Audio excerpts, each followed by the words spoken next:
Welcome to Car Shopping Mistakes. I'm your host, Deshone the Auto Advisor. If you are car shopping now, or you will be in the next 3 to 6 months, type me in the comments. Let us know where you're at so that we can make sure that you have the advice you need to make the best car deal you've ever made and not be spending more than 30 minutes in car dealerships. The name of the game with great deals is to not be spending time in dealerships. The more time you're spending in dealerships, the worse deal you're getting. The worst deal you're getting. Valencia, good to see you. Valencia World says she's shopping. If you're shopping now or you will be in the next 3 to 6 months, type me in the comments and let me know. Now, for those of you who are not shopping right now, you still may hang around for the next hour, learn something, because you're going to see a lot of people ask questions that you will ask or you would have when you go start shopping.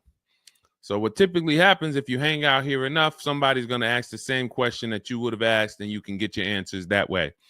So welcome to Truth. Good to see you. Let me hop on over to Instagram and actually pop in over there. And I'll give you guys time to start typing your questions. No questions off limit. I try to do just rapid fire Q&A. So you have questions about leasing, about loans, about, getting the best deal, new cars, pre-owned cars. If you just want to tell me your situation, kind of what your goal is, we can go from there. And that's typically how we run it here. So let's see. I'll give you guys time to start typing. Once we get the first couple questions coming in, Dolan will start to bring them into the show. And we'll go from there. All right, I'm just sharing the show. Shout out to the sharers. And before we even start with the questions, I want to talk about the mistakes that I see people making.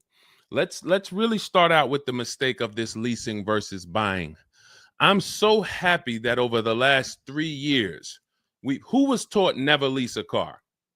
You were taught or you heard never lease a car. I could not be more happy that we have been helping people get their first lease for the last 3 and 4 years.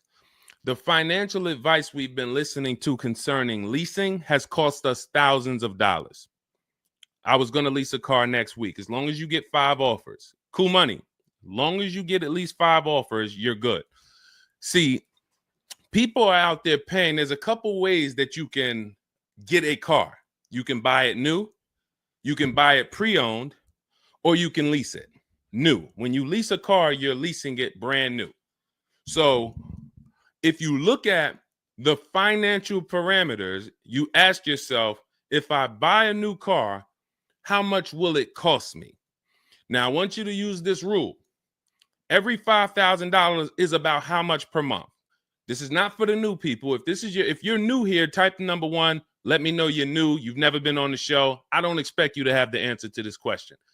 But if you've heard this before, then every $5,000 is about how much on a car payment. You may have seen this in my video. You might have seen this on a show. This is a principle we teach. I want you to lock this into your head forever. Let's see if anybody knows. Or we got a bunch of new people. Michelle's new. I see you. Cool Money's new. DJ Furious. Okay, I see you. Sandra Bonds on Facebook. You're new. Okay, a lot of new people checking in. We're live on YouTube, Facebook, Instagram, and TikTok. So if none of you know, I want you to remember this. Every $5,000 is about $100 per month. Good to see you, Digby, on TikTok. Every $5,000 is about $100 per month. So how do we turn that into a real budget? You look at a car, $30,000 divided by 5,000. You're going to see that's about 600. Well, that is 600.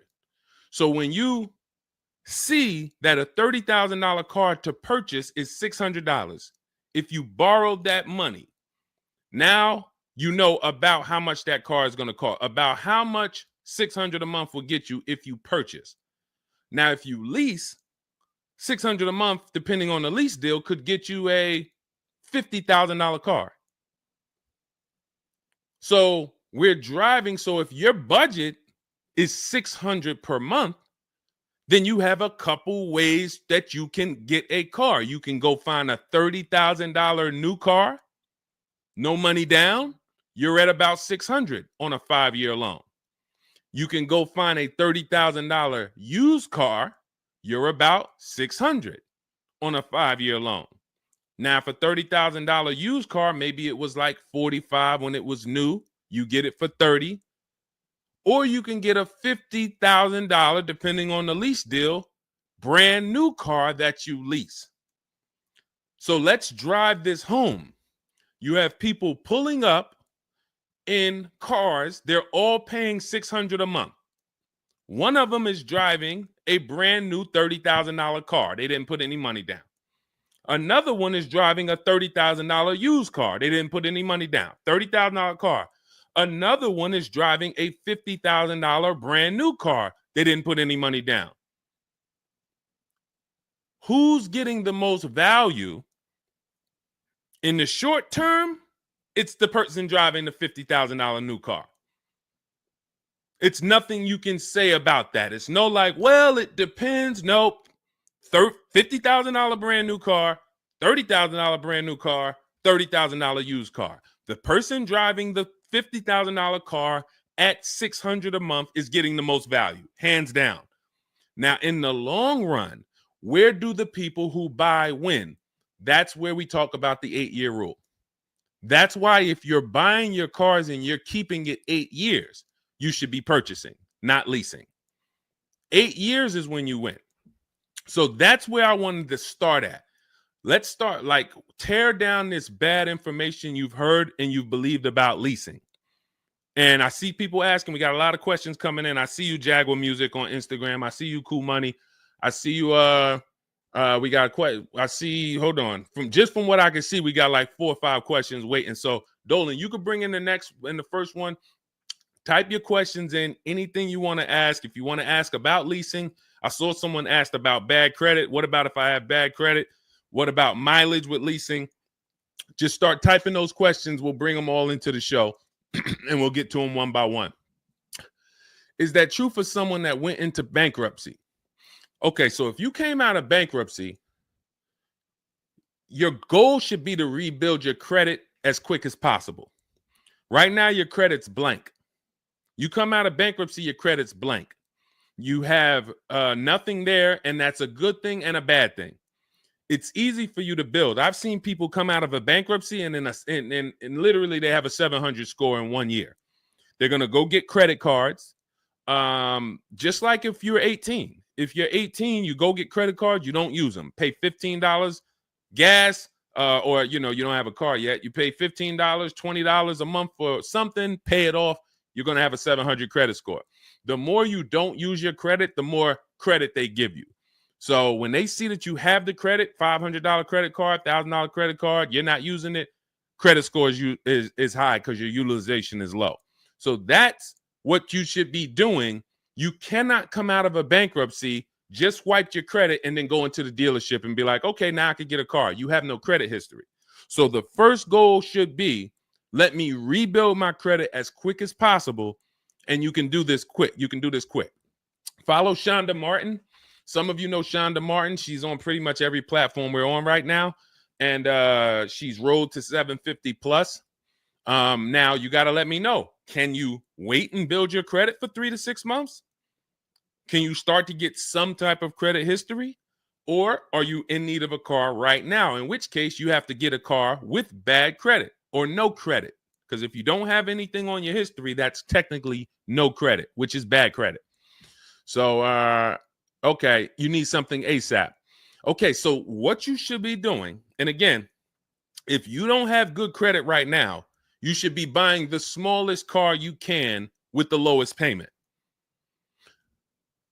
I got into the car business 2006. I was 22. I've been in and around the car business since then. So what is that? Almost 20 years now? The mistakes come from 2 things. You don't know what to do. A lot of the stuff I'm going to say, oh, I didn't know I could sell a lease, Deshone. Oh, I didn't even know I could sell a car if I don't have the title. It's not paid off yet. I thought I had to pay it off to sell it. Deshone, I didn't know every dealer, every, Toyota dealer has a different price. I thought they were all the same price, like the Apple store. All of that is you didn't know. Oh, I didn't know about leasing. I thought it was this. I thought it was that. I had misconceptions. All of this stuff has cost you thousands of dollars. That's you not knowing. The other problem is you know and you don't do, because now I'm going to make sure you know. So once you know, it's your obligation, or it's up to you if you're going to do. So if I have bad credit, I'm looking to rebuild my credit. I need a car right now. First thing I'm doing is asking myself, in my book, Cars from Home, first step is how many years you're going to keep the car. Because we need to determine, are you going to lease or you're going to buy? Are you going to lease or you're going to buy?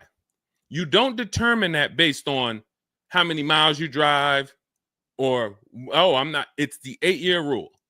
Are you going to keep the next car 8 years? Who keeps their cars more than 8 years? Type K.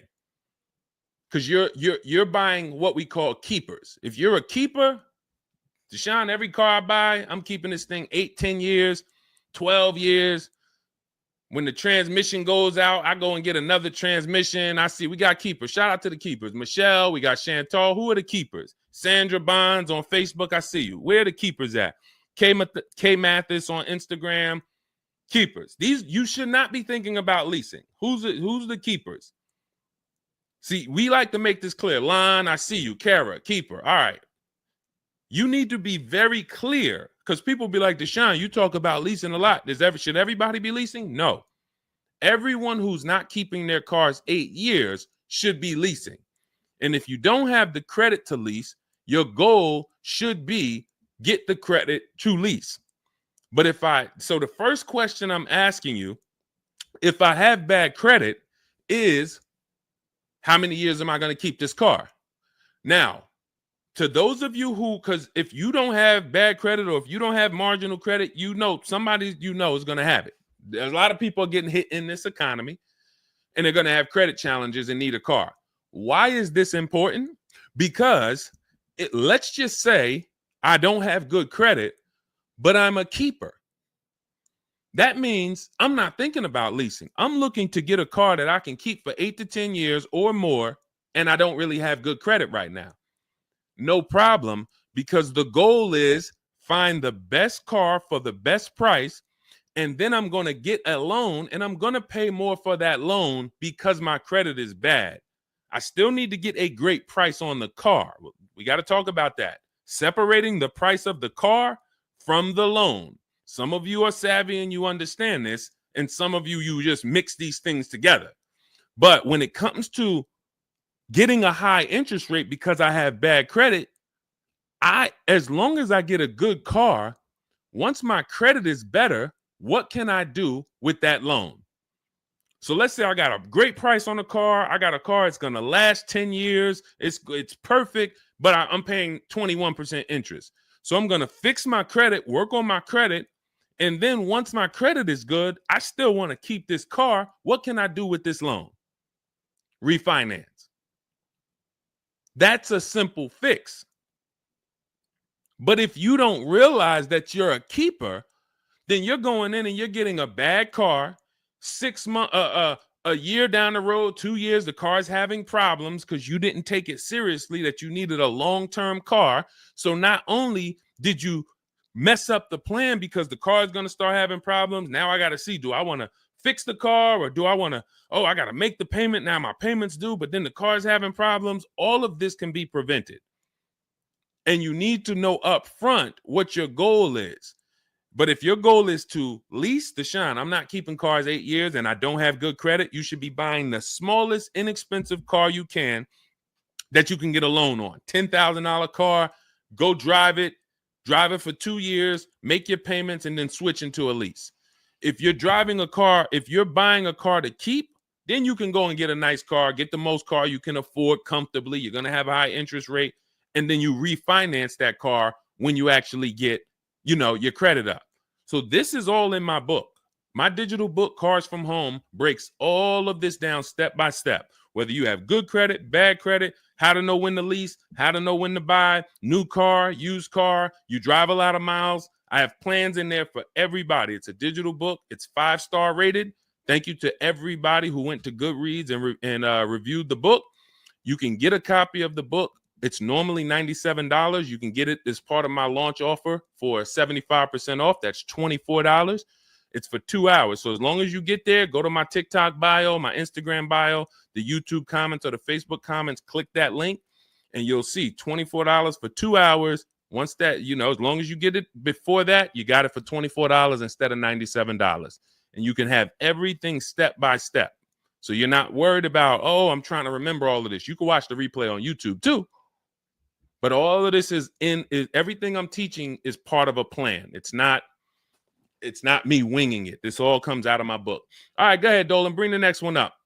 Keep typing your questions. I know we got a lot of questions coming in from all 4 platforms, so Dolan will bring them into the show. Just keep on typing. What is considered marginal credit? Now, this is going to depend on what you're trying to achieve. I like to see all right, who's a homeowner? If you're a homeowner, type me. Now, if you had marginal credit before you bought your home, your realtor or your mortgage person probably told you, go work on your credit and then get your credit to this to get a mortgage. A lot of people do that. They go and they work on their credit, and once their credit is a 640 or 620 or 660 or whatever it is to qualify for the mortgage, they go and get their mortgage. That's how it should be with a car. You want to get yourself, if you have the time, you want to get yourself to about that 660 mark. That 660 mark puts you, and I'm talking, do not use Credit Karma. Do not use Credit Karma. The amount of people who used to come into the dealership we run their credit, it's low 6s, 609, 590. And then they call me back, a couple months down the road. Oh, Deshone, yeah, my credit's better. And then we come in and they're like, yeah, I think it's up to about a 660, 680 now. And then we pull it and it's a 620, 630. And that's Credit Karma. Do not put yourself in a position where you're listening to Credit Karma. Pay. You can go to Google and you can type in, get my FICO scores. You want your FICO scores direct from the credit bureau. If you don't subscribe to a thing that gives you it before you go and make a purchase, you want to know what your FICO score is, not what a Credit Karma score is. But if you have the time, you want to try to get your FICO scores all above the 660, 670 mark. That's going to be in that good category. You can qualify for a lot of leases. Now, if you're in the 650, I want you to think about this. I have something I teach called credit and when it comes to profiles. Leasing and credit. It's easier to get a loan to buy a car than it is many times to qualify for a lease. If you got a low 600 credit score, a lot of people will approve you. They're just going to approve you at a higher rate, higher interest rate. With a lease, it can work similar, but sometimes when you're in that low 620, 630, it's very tough to get approved. They're not going to take that much risk. But you may have a strong profile. So when you go into this, it's not black and white, guys. It's not like you can say, if my credit score is this, I'm done. What if your credit score is this, but you have a car payment already you've paid on time? When I worked for Mercedes, I worked for Mercedes for 5 years. We'd have people whose whole life was falling apart, but they never missed a payment on their Mercedes. And they get approved all the time. Everything else is falling apart, behind on the home. But if Mercedes sees you pay them, you got approved. So what I say is a current car. That's why those of you, if you're building to get a lease, if you're building to get a better car, pay that car on time that you have now, because the best thing you can do is have a history of on-time payments on your car. That means a lot to a bank versus missing the car or putting the payments on the back because you thought that somebody told you could do that and it wouldn't affect your credit. A lot of people learn the hard way. Oh, I thought when I put the payment on the back, it didn't show as late. It does. So we again, I'm here to tell you everything from the inside. I've been helping people for years. We have people all around the country. You know, we'll bring a lot of them into the show. Marguerite, Brian, you know, a lot of the people who write in, Sheree. But we have this. I'm telling you from the inside, not from your perspective. I'm not like the public, and it's like, oh, this guy this guy must have really learned about buying cars because he's teaching. No, I'm from the dealerships. And, you know, if I wasn't doing what I was doing for 10 plus years, that was my job in dealerships, working with people, looking at banks, looking at credit reports, sitting there, seeing people turn down, seeing negative equity. So that's where my solutions for you come from inside. And so I would tell you, try to get to that mid sixes mark. And you'll put yourself out of a manipulation zone. You can qualify for a lot more things. All right, I see you, Michelle. I see you. Kim Randall, good to see you. The Savage Mama checking in. Abdul checking in. Good to see you. Go ahead, Dolan. You can bring up the next one. All right. Shout out to Dad. Y'all running the likes up on TikTok. Thank you so much. Thank you to everybody who's double tapping the screen. We appreciate you. Can you talk about putting money down or not when purchasing a car? So important. Listen, this is a good one. This is a good one. I don't know who asked this question, but this is a good one. Can you talk about putting money down or not when purchasing a car? So here's how you want to make sure your down payment never gets taken if you are purchasing a car. You must separate your monthly payments from the price of the car. You make the mistake sometimes of going in and saying, what's the payments on that car? Who's ever said that? Hit the like button, type me. You ever said, hey, what's the payments like on that car right there? The reason why we don't do that is because you're actually mixing two transactions when you do that. Thank you for being honest. Shout out to the people who are being honest. You're mixing two transactions. You're looking at the price of the car and you're looking at the loan details, which equate to your monthly payment. See, if you pay cash for cars, then you understand you don't care about the payments. You go in, you're trying to find out the out the door price. What is my out the door price from the car for this car? If you're doing it our way, you're doing this from home. Bunch of dealers submitting offers to you. They're out the door offers for this car to your email, bidding war. We'll talk more about that in a little bit. That's the cars from home way. But once you get the out the door price, you then say, all right, that car that I want, $32,000, including all my tax, all my fees, $32,000. I pull up my auto loan calculator. How much is $32,000 on a car payment? Well, 5 years might be around $620 a month. 6 years might be around $550 a month. Okay. Do I want my payment to be that high? If I could afford that payment, do I want my payment to be that high? You see how we've separated the price of the car from our loan and our monthly payments. This has nothing to do, and this is what we call the 3 pillars of great car deals. 3 pillars. You cannot get a great car deal if you're mixing these 3 pillars. First one, who I buy my car from. Second, who I get my loan from. Third, who I give my old car to and sell it to. That's why we don't say trade here. That's a curse word. Forgive me if I even saying it. And if, we get some questions about trade-ins, we'll explain why we don't trade cars. So we have to separate these and bid out each one. You have so many online tools at your disposal that you just don't know how to use yet when it comes to your cars. You know how to use Amazon to go buy a TV. You know how to get a subscription to YouTube. You got a ton of online tools you know how to use. Shazam, what's that song? Shazam it. But the online tools about car buying, you just don't know how to use them. That's where I come in. Our entire system is showing you websites that do this, tools that do that. And so we can make sure that we're getting the best deal. So the only way you're going to make sure you never lose your down payment is you have to separate the monthly payments from the price of the car. If you go in and say, hey, how much is that payment? The car salesman says, well, how much can you put down?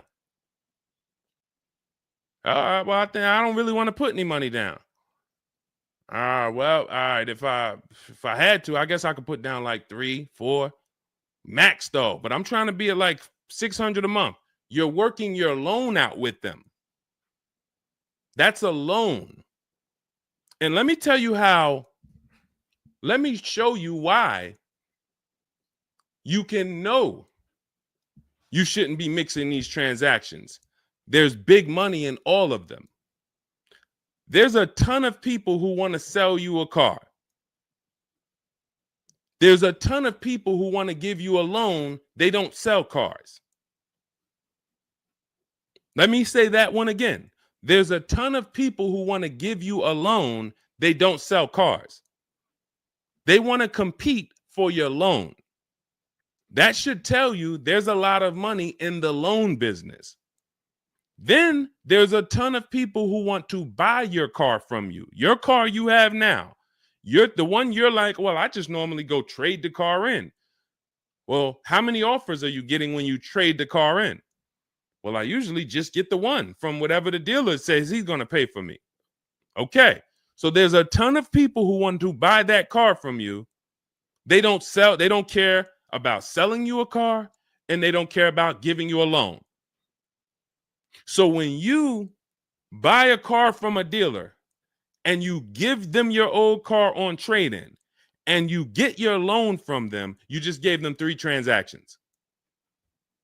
You did 3 transactions with them in one. Do you see why it's impossible for you to get a great deal doing that? Type $signs if that makes sense. Who's locked in? Because I know sometimes we only got a couple people that be watching. Some people, man, you're cooking dinner and you're like, I hear you, Deshone. You're not gonna save $5,000, $10,000 like my students, and you're cooking dinner and you're just trying to listen in on the side. Look, you're not gonna get this. Look, person got a Kia $439 a month, $35,000 car. Look, save probably $6,000 off the car.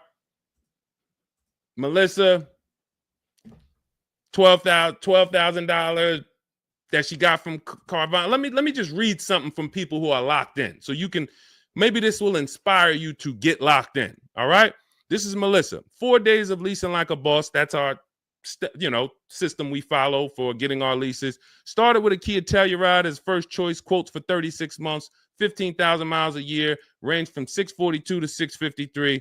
Went to a Honda Pilot. Ended up getting quotes as choice B from 616 to 713 after contacting every dealer in North Carolina. She did this from home, right from home. She got after contacting every dealer, the dealer I ended up leasing from originally quoted me 719, came back at 616 in 3 days with 0 due at signing. This is on a, where's her car at? I can't see. Hold on, 616. Oh, that one wasn't clear. All right, here, let me read this one. Thanks so much for these resources. I read the entire book last night. Already been underway trying to put my deal together. What a great book. I have my quotes together, and now I'm ready to take the next step with the calculator. Big fan of your channel and the resources. However, when we shop for 12,000 miles per year, do we adjust to 15,000? So these are people who are taking action on a plan.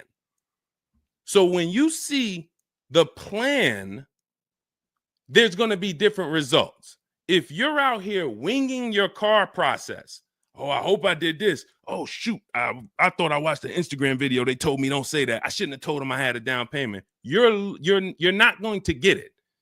You're not going to save $5,000 or $10,000 on your car payment, on your car transaction accidentally. You don't just slip into that. So lock in and grab this lesson now. I need to separate my transactions. Who I buy my car from is one transaction. I'm going to bid it out. I'm going to give a bunch of people an opportunity to sell me this car. If I'm looking at a used Toyota Camry, I want to see every Toyota Camry within 150 miles, and I'm going to narrow it down, and I'm going to pick the best one, independent of my loan.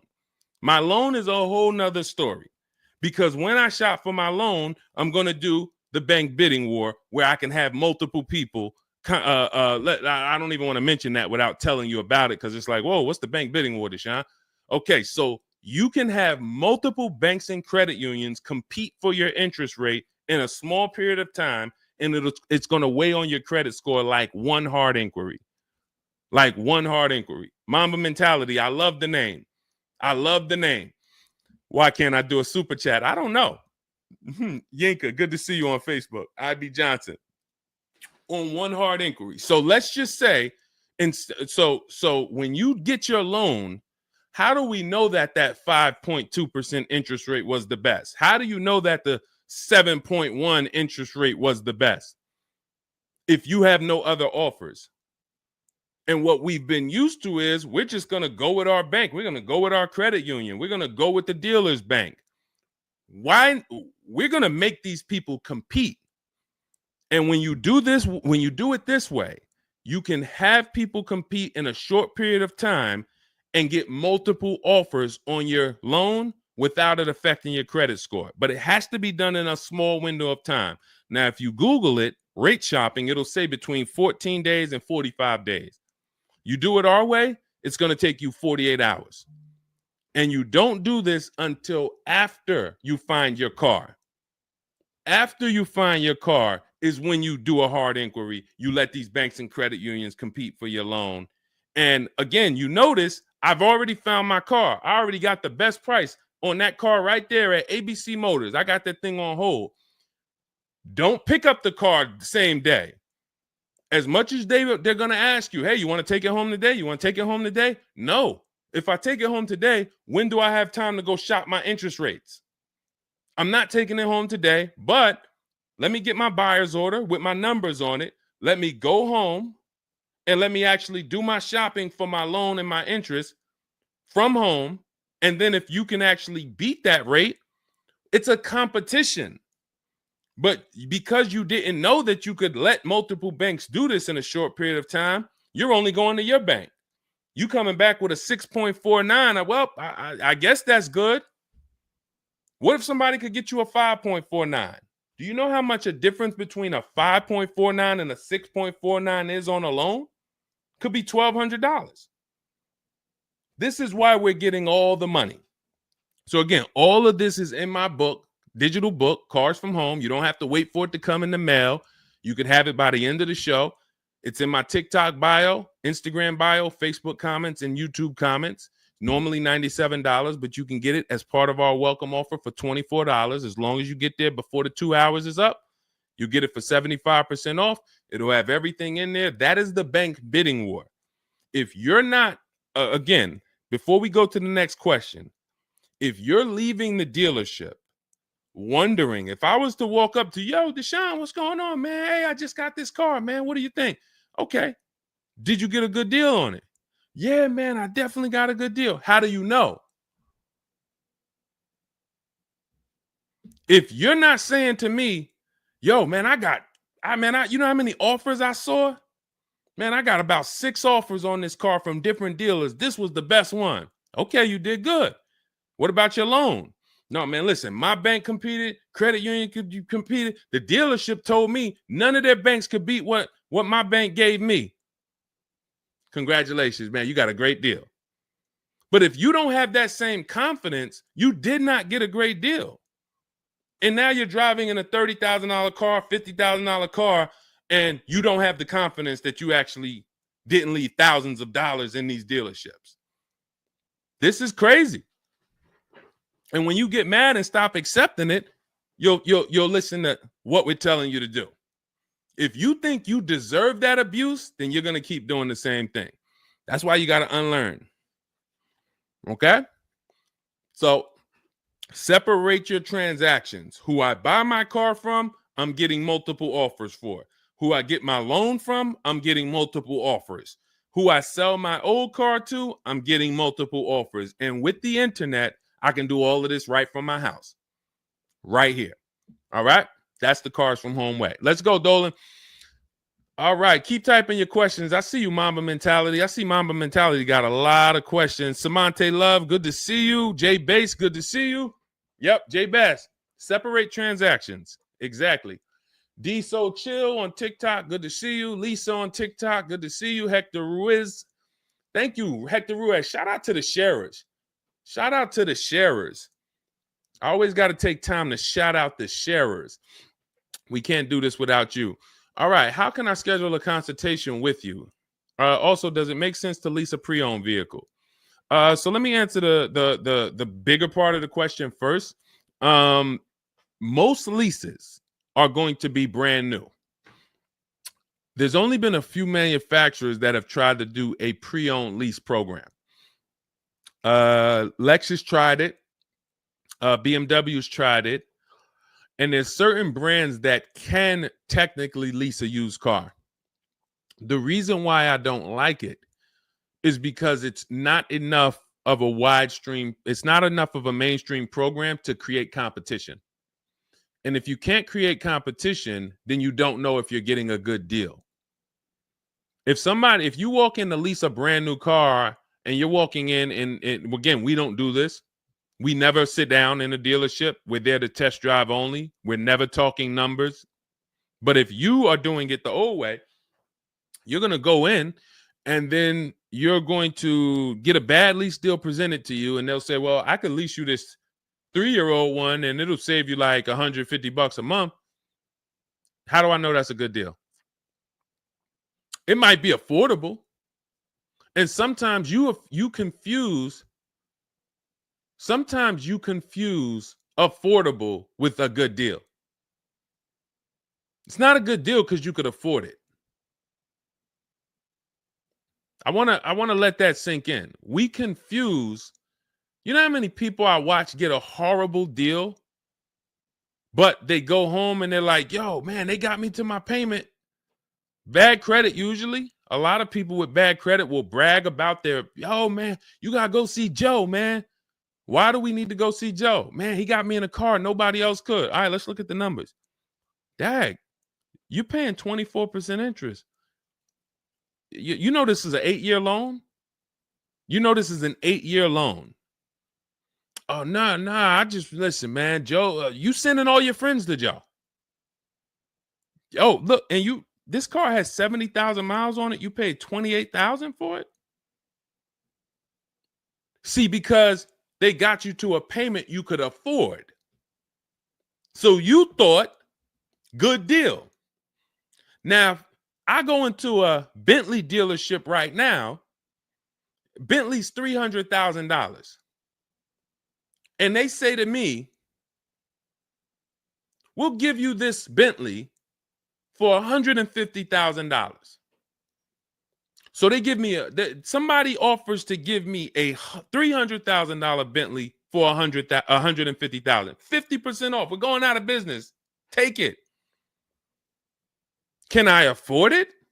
No. Is it a good deal, though? Is it a good deal? $300,000 Bentley, half price, 150 grand. Many people, you don't have that in your budget to go and bring 150,000 dropping on a car. Now, if you want to do a business thing, go buy it for 150, quickly sell it to another dealer for 220. Okay, that's what we would do. But I'm not talking about that. I'm talking about just you alone. Affordability does not equal deal. A deal is a deal whether I could afford the deal or not. And the only way we know a deal is to actually get multiple offers. There's no other way. So I'm going to continue to say it. There is no other way. I've been in the car business since 2006. There is no other way for you to know you got a deal without comparison shopping. Same way if you walked into a grocery store and there was only one, you walk into the Dorito factory. There's only Doritos everywhere.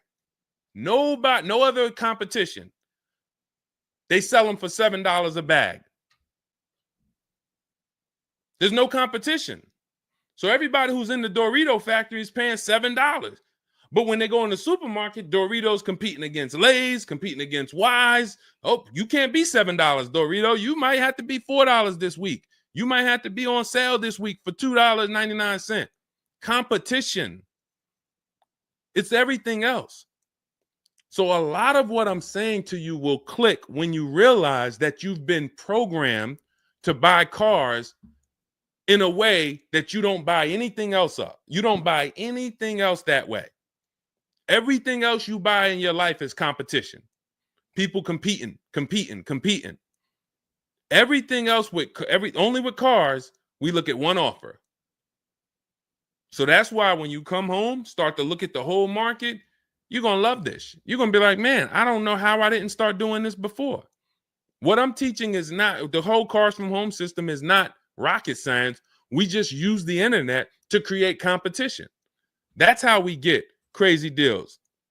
That's how you see Alex graduated, was able to get a new lease for my partner, sold his old car to Carvana, bid that out. Notice he didn't trade it. He didn't say I traded in my car. I sold my old lease to Carvana, old 3,500. He got 14. That was his highest bid. Went test driving, got a 2025 Hyundai Tucson, got a 1.3% lease deal, no money down, $42,500 car, $580 a month, and that's a 1.3% lease. Now, $42,500, guys, would normally be, with no money down, about $800 a month. Maybe about $825 for 5 years. He's paying $580. So when we talk about leasing keeps thousands of dollars per year in your pocket versus purchasing. Thousands of dollars, not hundreds of dollars per month, but thousands of dollars per year. So to answer your last question, I don't do consultations. We have 3 ways we help the public: through my book, through our Shop with Deshone program. A lot of these people that you're seeing me share, they've either got my book or they're in our Shop with Deshone program. Just Ralph, Jen, Stormy. Just wanted to let you know that your package worked. $48,000 MSRP, no money down. She's paying $622 a month. That's normally a $900 payment. Marie, some of you know Marie from some of our other shows. We talked about her. Just wanted to reach out. Thank you. She used the book, saved over $13,000 off of her Mercedes, got her payment to be hundreds lower per month, maintenance included. Just wanted to say thank you. She got a 2025 GLC Coupe. Some people have this same car. You're looking at this car. You're like, hold on, Deshone, I got that same car. Did you get $13,000 off? Did you get $13,000 off? This is when we got to say to ourselves, whoa, what's happening that Marie got $13,000 off? I thought I did okay. I got $4,000 off. You see how dangerous it is when you don't get multiple offers? You thought, man, I negotiated, man. I was in that dealer for about 5 hours, man, to get that $4,000 off. Marie never went into a dealership and she got $13,000 off. So you just made a $9,000 mistake. So you could either change your behavior, go grab my digital book, Cars from Home, learn the same thing, use the same strategy step by step that Marie just used, and you could eliminate you making these types of mistakes, or you can continue to do what the car business wants you to do. So in my digital book, you have everything. That's why it's called 7 Steps to Saving Time, Money, and Avoiding Dealerships. It's in my TikTok bio, my Instagram bio, YouTube comments, Facebook comments. You can get 75% off for the next 2 hours. So you won't pay the normal $97. You get it for $24 if you get there before the welcome offer expires. And that's a digital book. It'll be in your inbox by the time we end the show. You'll have all these strategies to use for you, your family, your spouse, your kids, to make sure every transaction you're winning. You're leaving no money on the table. All right. So yes, I don't do, and you'll see in our Cars from Home toolkit in my bio, we do have a program where we shop for people around the country. In fact, before we go to the next question, let me show you what you'll be able to do. But in our case, we do this for clients. So you get in where you fit in.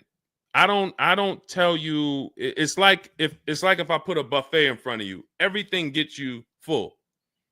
You get the book, you're there. You come into Shop with Deshone, we do it together. You watch our video checklist. You have coaching calls, we have Zoom calls, we have a private Facebook group. You get to your goal.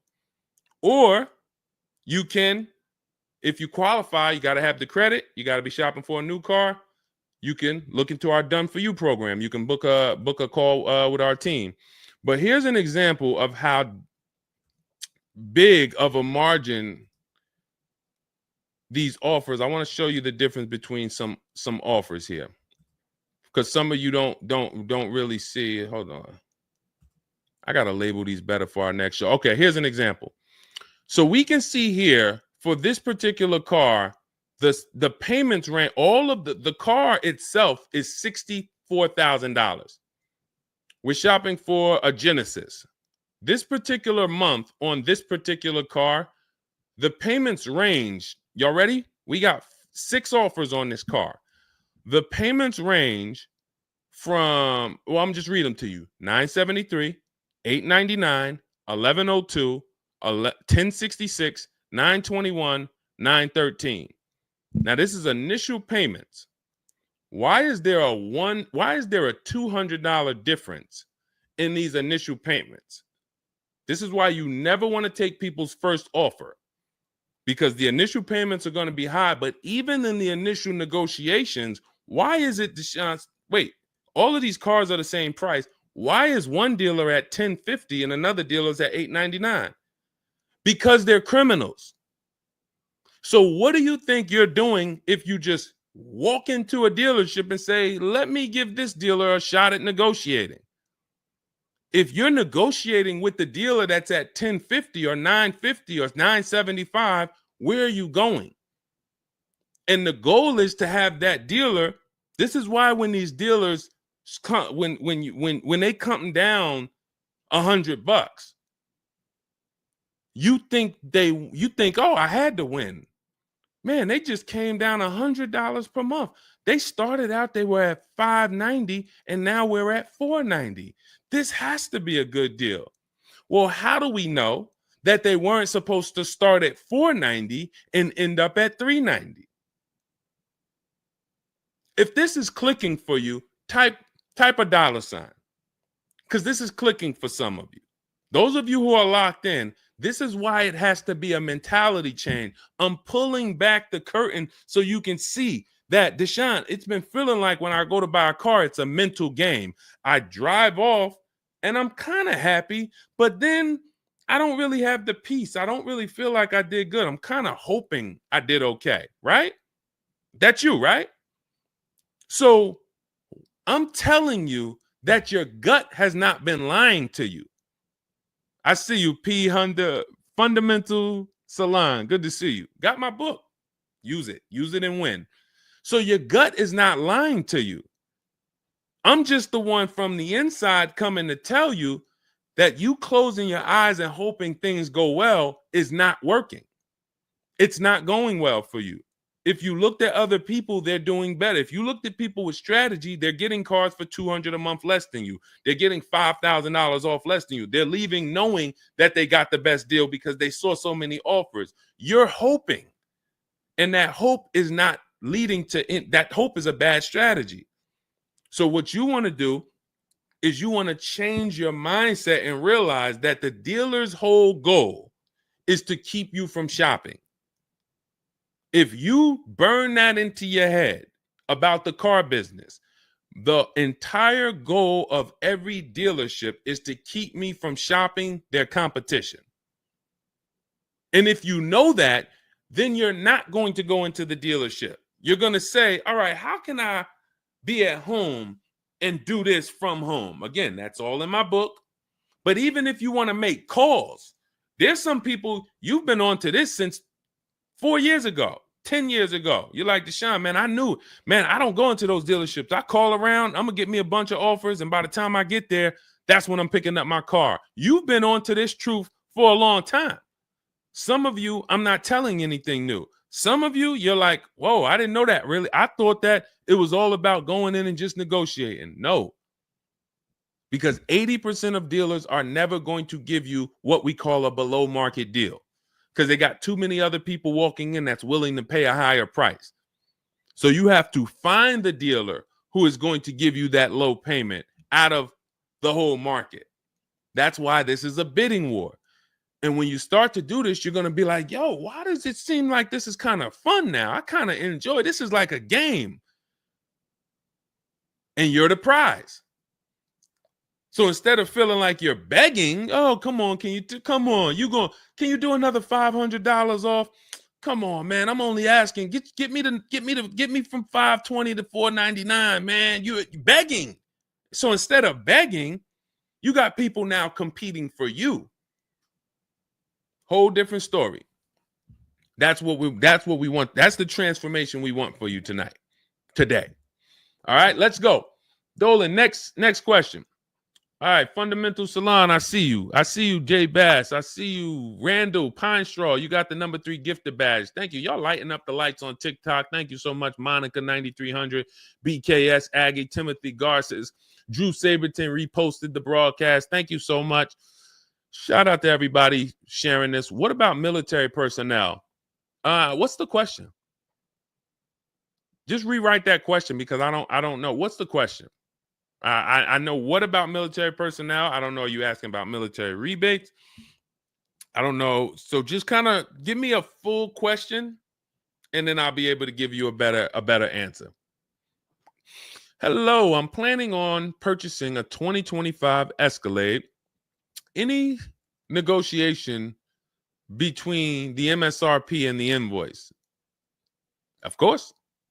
Now, if you walk into a dealer and you say something like that, what is the dealer going to say?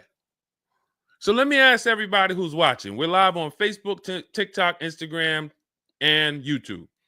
If this person casually walked into the dealer and said, hey, is there any negotiation between the MSRP and the invoice? What do we think a smart dealer is going to say? Not an honest dealer, a smart one. Thank you, Sassy. No. No. And you know what's crazy? They're going to say it in a way that makes you believe it. So if I put my car salesman hat on and I switched it to kind of for myself, this is what it would sound like. Or is there any negotiation between MSRP and invoice? Not really. On these cars, I mean, we don't even have a lot of them. A lot of people are trying to get them now because the tariffs are about to hit. And even though this is an American-made car, some of these parts, they're produced in Mexico. So there's not, we really like to, a lot of dealers are selling them over MSRP. In 10 seconds, I just took you to, whoa, but can I get MSRP though? See, that's why I'm never training you to go in and negotiate with people that negotiate every day, 3 times a day for the last 10 years. You're just not going to be a match. You might negotiate office furniture. Yo, Deshone, I do office furniture. A car salesman couldn't come in and negotiate with you on office furniture. But you can't go into a car sale and negotiate with car salesmen because, again, the psychology, we just know every question to ask, everything to say. It's a mind. And so some people use it for good and some people use it for evil. And so how do we find out what the discount is on the Escalade? We talk to multiple Cadillac dealers. Now, if you're doing it our way, in my book, I have scripts that I wrote for you. It's all by email. So there's a reason that people can actually go in, use this book, use these scripts, and come out with great deals. This is Trey. Trey got 3 cars using our system. He says, my son was in the market in 2025. He just got a 2025 Blazer. He said, I started sending emails in the wee hours of Tuesday morning. So those are email scripts that I wrote. They're in my book. You have access to them when you get my book. You're using all my scripts. We're not talking. We're not doing any of this by mouth and saying, oh, I got to remember What did Deshone say? Don't, oh, I didn't want to say that. None of that. There's no room to make a mistake. We're just typing, copying, and pasting. He says, emailed 25 to 30 dealerships, got 8 offers, closed the deal in 2 days. 2 days. So some of you, you're like, Deshone, I need a car in like 2 weeks. No problem. Trey got his in 2 days. So once you start this process of engaging with the dealers, you'll get a car in 3-4 days if you're slow, because that's the way it's set up. So he gets a $56,000 car. He closed the lease at $560 a month on this Blazer electric vehicle. $560 a month, first month's payment due at signing. That is a $56,000 car. And he's gotten 3 cars. He said his first one with our system was 2.5 years ago. He leased another vehicle for his daughter last October, and now he just got his son's lease. 1.5% lease, a 1.33% lease for his daughter, and a 1% lease for his son. So if you're doing it our way, you're sitting at home, you're getting multiple Cadillac dealers to compete by email, and then you're going to see, oh, this one's going to take off $2,000. This one's going to take off $5,000. These 4 are taking off nothing. This one, he's charging $3,000 over the list price. Oh, here's the winner. They're taking off $5,000. That's the best offer. Now, sometimes you get a deal like Sean, and we never know when the bottom is. And let's take this Genesis. Perfect example. This is a 2025 Genesis GV80. As you can see right here in writing, if you're on TikTok, you can't see, but if you're on Facebook, YouTube, or Instagram, you can see. You can see, let me just take that comment down real quick, Dolan, so I can show the discount at the bottom of that sheet, please. Just snatch that just for 1 second. Look at that. $8,469 off retail price. Brand new 2025. Okay, you can put it back up, Dolan. Thank you. So when you look at that, this is the lowest offer of multiple offers. Maybe $8,500 is the best discount on this particular vehicle. But when we go to Sean, let's go to Sean. F-150 Lightning XLT, $73,000 vehicle. What's his discount? $21,000. Look at the dealer discount and look at the rebates. And every dealer is not going to tell you the rebates. Some dealers will not be honest with you about the rebates. They'll hold some of them or they'll hold all of them. When he got all his offers, he saved $21,000 off the price of the car. So how do we determine, to answer your question about the Cadillac Escalade, what's the discount between MSRP and invoice? We don't know. Could be the best discount could be $3,000. The best discount could be $5,000, could be $10,000, $12,000. We don't know. And because you don't know, you cannot negotiate. If you knew that the best discount you could get on a Cadillac Escalade was $8,000, you knew that, then it would be easy to negotiate. I'm just going to go on. All right, man, come on. You're at $6,000. Nah, man, I want another $1,000 at least. I'll let you keep the last $1,000, but you got to get me to $7,000 because you know the bottom, $8,000. No car that we go in to get do we ever know what the bottom is. So what you're doing is you're feeling for the bottom. But if Sean thought $10,000 off was the bottom for his F-150 Lightning, then he wouldn't have got $21,000 off. That's the danger. So when I say to you, you're leaving $3,000, $5,000, $7,000 on the table, you can't say to me, Deshone, no, I'm not. Because I get so many offers, man. I know I'm not leaving money on the table. You don't know you're leaving money on the table. I got $8,000 off my Infinity truck I got when I leased it.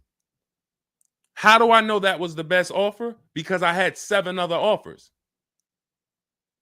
I had 7 other offers of Infinity dealers that I went back and forth with by email.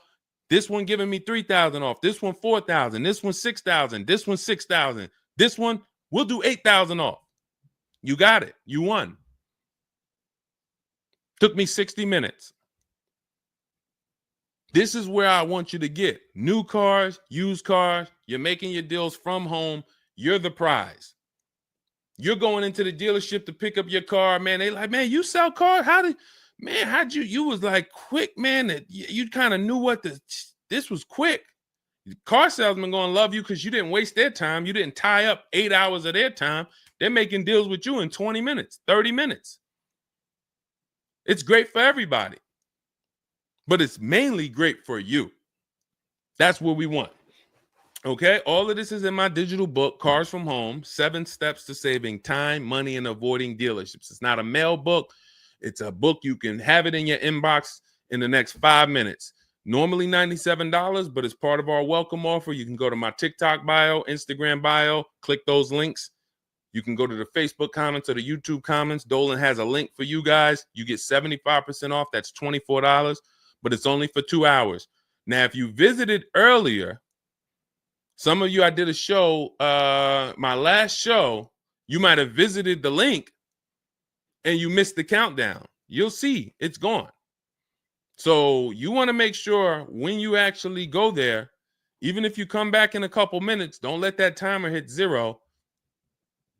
Book's still worth $97. You saw Marie, she saved $13,000. So I think if Marie, if she was on the show, she would say, look, even if you missed the $24, get that book. Save me $13,000 off my price. All right. Corey Duncan, I'm just catching your comment on TikTok. Look, it works, y'all. I promise. Leased a car back in April after using his book. Got the best deal. You see what I'm saying? Like, and this is all over. It's too many people for me to pay. When I tell y'all, like, it's too many people. I pride myself on not can Deshone get great deals. Obviously, you guys know if I could sit on here and answer your questions for an hour and a half, clearly I've been in the car business since 2006. Clearly, Deshone can get great deals. But can other people?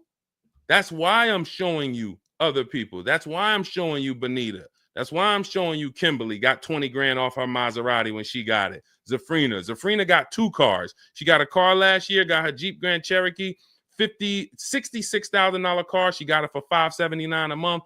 And then she just got another car that she posted 2026.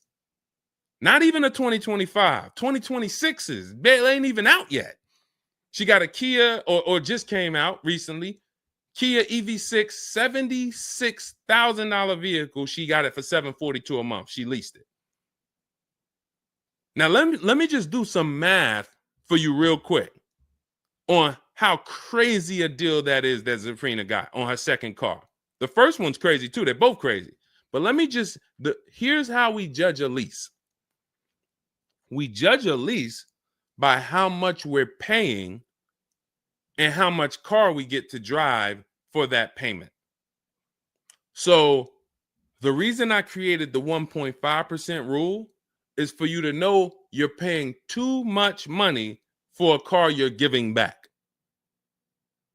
The 1.5% rule tells us if we divide the monthly payment into the MSRP with no money down, it creates a percentage.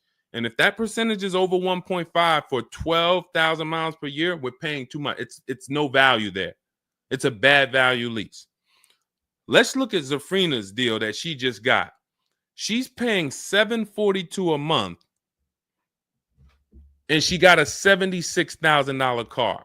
So let's say, go into our calculator, $742 a month, 36 months.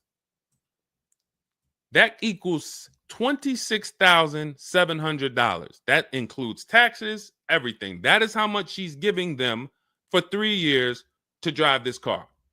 $26,700. It's a $76,000 car. You don't have to be a mathematician to know that if you walked into a showroom and you saw a $76,000 car, once taxes and fees and everything were on top, it's over 80 grand. And you could drive that car for 3 years for $26,000 and you give it back to them, we can imagine how much value that is. So that's how we judge a lease. And the more I pay, the more I have to look at, okay, is this a good lease deal? Is it a great lease deal? Is it a steal? Zafrina got a steal. Anything 1% or lower, it's a steal. From 1% to 1.5%, that's a good deal. Well, let's say from 1% to 1.25, great deal, great value. And then from 1.25 to 1.5, good lease deal. So it's good, great, and a steal. Any of those is good. It depends on the vehicle, and it depends on how well you get offers, because different vehicles have different lease programs. But once we get, you don't walk into a dealership and say, hey, get me to 1.25 or get me to 1. You don't do that. You got to see what the best offer gets you. But this is where you want to be at. Empowered shopping. Okay. Thanks, Randall. I'm working on my lease deal now from the book. Way to go. Way to go. All right, Dolan, go ahead. Pull up the next one. I'm going to take a sip of water. I see we still got a lot of questions to get to. Let's go.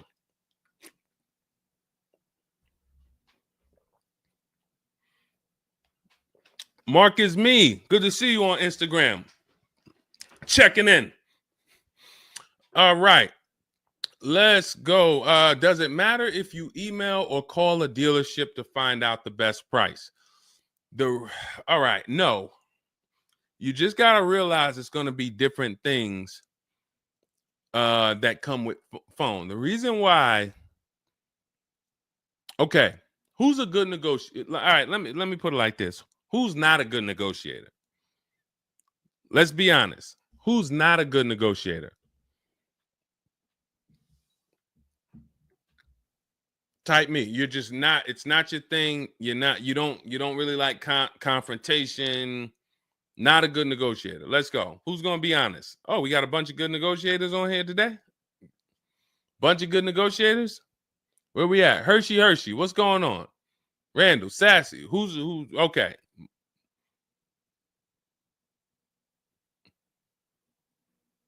Okay. Couple people that want to be honest. Everyone else is a great negotiator.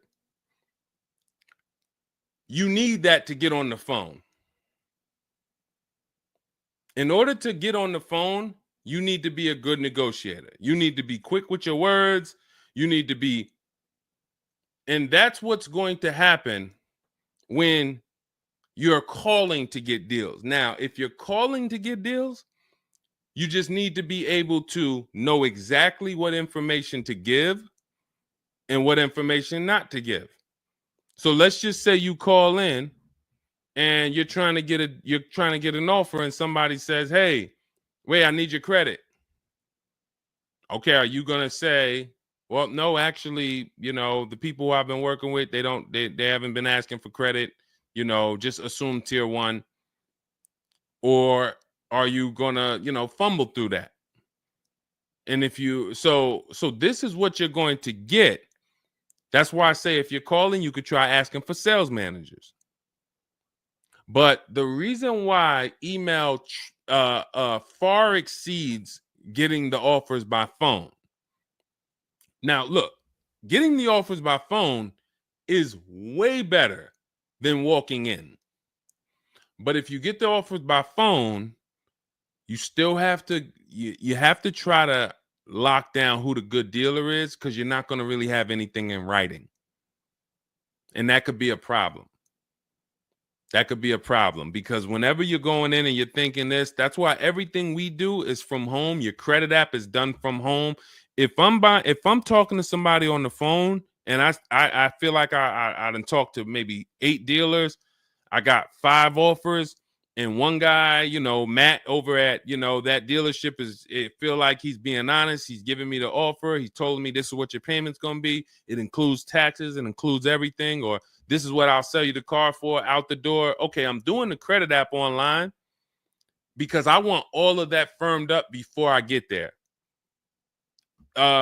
I have a video we're going to put out soon about a dealer who we just experienced this shopping for a client, where the dealer put something in writing. And then when we did the credit app, or the client did the credit app, changed the offer. So when they changed the offer, that means they didn't want to do that offer to begin with. Oh, no, they didn't change the offer. They said the car was sold.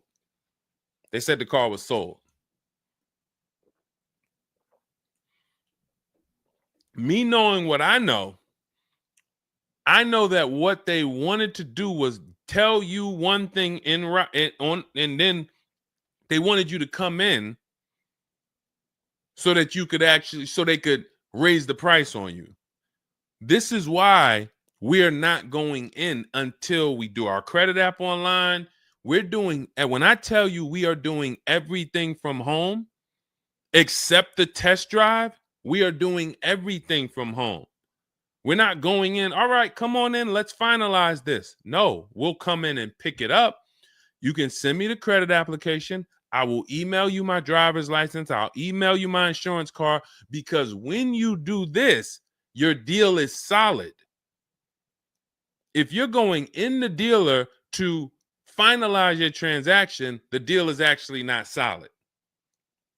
The deal can be changed. And what you'll see sometimes, like in this video we're going to post, is once they find out they can't get you to come in to actually change the price, that's when they're going to start changing the tune. That's when things are going to change. And you know, okay, I see what you were trying to do. You were trying to get me in there so that you could change the price on me. So that's why email is really the gospel when it comes to us. And another thing, you don't have to talk to anybody. You don't have to remember what you're going to say. What's up, Robert Ishel? You don't have to remember what you're going to say. You don't have to worry about saying the wrong thing. When you're doing this by email, especially when you're using our stuff, if you have my book, my digital book, everything's in there. The scripts are in there. When they say, when can you come in? We have a script. When they say, hey, we only give quotes on for people who are in here, we have a script. When they say, hey, I don't have this car, but I might be able to get it for you. Are you open to that? We have a script for that.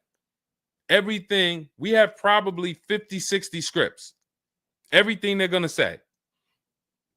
So that allows us to have conversation by email.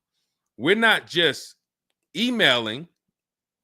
We're having, Marcus Me asked, I see a question about warranties. I got you. Hang on. Mark, we're not just emailing, we're having conversations by email. Big difference. Conversations by email move things forward. Oh, we can't do this. Oh, how about this? Hey, it's a back and forth. That's why our scripts are so powerful, and they move things forward and they keep it on your agenda. So again, me, myself, I could do it either way. If I was doing one car deal, I could call around. I'll ask for sales managers. I'll talk to the sales manager. I'll try to get a car deal done. But it's the transferring of information, and this doesn't work on a used car. So this only works on new cars. So if I was buying a used car, it's a whole different system.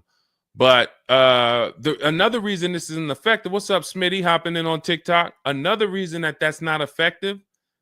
Again, better than you walking in. I'm just being straight up with you. If you told me is that better than me walking in? 100%. Get on the phone.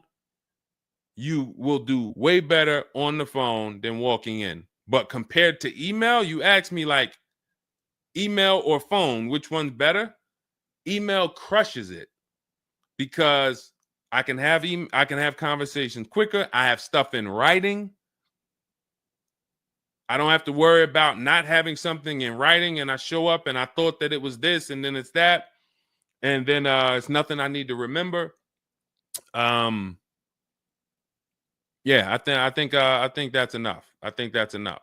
So again, in my book is all the scripts. And without you knowing what to say when they say this, then the conversation is going to move slower and you'll be typing everything manually. What should I say to them? All right, what should I say to this? When they say, "Oh, can I have your full address?" Okay. These are the things that you want to know how to respond to. Okay? All of that is in my book. But again, either way is better than walking into the dealerships. Walking into the dealerships is where you're going to lose. All right, go ahead. Next question. Kevin Carroll, Jamie Rodriguez. Good to see you. How do we apply for a soft credit pre-approval? You have to find a bank or a credit union that does it. If your bank or credit union should be the first people you ask, can you get a soft credit pull pre-approval? Because the soft credit pull pre-approval doesn't start the rate clock, doesn't start first of all, the rate clock starts at the hard credit pull, which means your credit bureau, Equifax, Experian, TransUnion, they're looking now and saying, okay, you have a certain period of time where you can do more of these to actually get different rates. But once that period of time closes, we're going to update your credit score. So let's just say you get that hard inquiry, and when it closes, your credit score drops 10 points. Okay. Had you gotten 3, it would have dropped 10 points. In that window, same 10 points. But if you let the window close, then you go and get another hard pull. When the next window closes, it's another 10 points. That's why we don't want to be moving like that. We don't want multiple hard pulls in a spaced out period of time.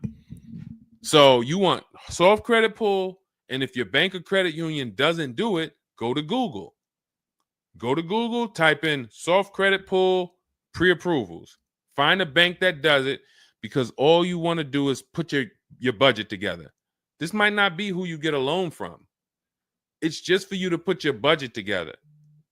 And if you've ever bought a house or you got a mortgage, you'll see, all right, you might pre-approve me for, 4.25 interest rate.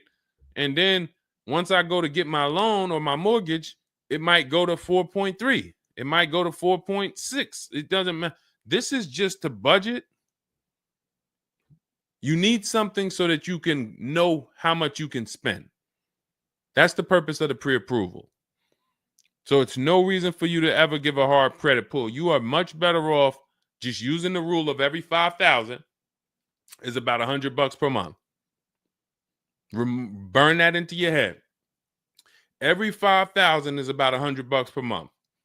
So that means when I'm looking at this $30,000 car, that's $600 a month for 5 years. What if I want it to be $500 a month? Then I need to, instead of taking out a loan for $30,000, I need to take out a loan for $25,000, which means I got to put $5,000 down. But if I'm taking out a loan for $30,000, it's going to be about $600 per month on a 5-year loan. You could go to 6 and it'll drop it a little. For 6, it'll drop it another, But if you don't have that rule of 5,000 in your head, you're too off in your budgeting. You need to have some type of anchor to what this car should cost me. If I'm looking at a $50,000 brand new car, I don't want to be able to, give me the $600 a month on that. Wait, Deshone already told me every 5,000 is $100 per month. How am I looking at a $50,000 car and saying get me the 600 on that? Just divide 50,000 by 500. You're gonna see, oh, that's 1,000. This thing costs 1,000 a month on a 5-year loan. Yes. No money down. Yes. This keeps you from getting in trouble. This keeps you from leaving out the dealership with a 9-year loan. You're at your payment, but your loan is for daggone. It's like if you might not know, it's there's 50-year mortgages. Who would take a 50-year mortgage? Anybody? Anybody volunteering for a 50-year mortgage? Any takers? I didn't think so. No. Why? If you went into a house, $500,000 house, and they said your payment is this for 30 years, but if you take a 50-year mortgage, it drops to this. Nobody on here would be like, okay, yeah, give me the 50-year mortgage. They're available because we've learned that 30 years is the longest you would take a mortgage. And that needs to be 72 months with cars. That's why I tell you 72 months should be the longest you ever consider for a car loan. And if you go in with these parameters, nobody can take advantage of you. All right. All right, let's go. We'll wrap in a car. We're almost done. I say let's go. I see we got maybe one or two more questions. We'll see. For lease, I can only go through the dealership finance department. We'll bring that one in next. I see you. I see you on TikTok. Anita, I see you. What's going on? Warranty extensions worth it? Oh, you mean extended warranties? Okay. Are extended warranties worth it? Depends on the car. If you with warranties, you're asking yourself, what's the odds that things are going to break on this car? And then how expensive are they to fix? And this is why when we get cars, we do something in step 4 of my book. There's a 5-minute process we do. It's a Google check where we check reliability. Every car you look at, you should be typing into Google 2025 this reliability. If you're buying a used car, you should be typing in 2023 Kia K5 reliability. And then you skim those articles. Thank you, Renee Cunningham. You skim those articles, and then you see, what are the third parties saying about this car?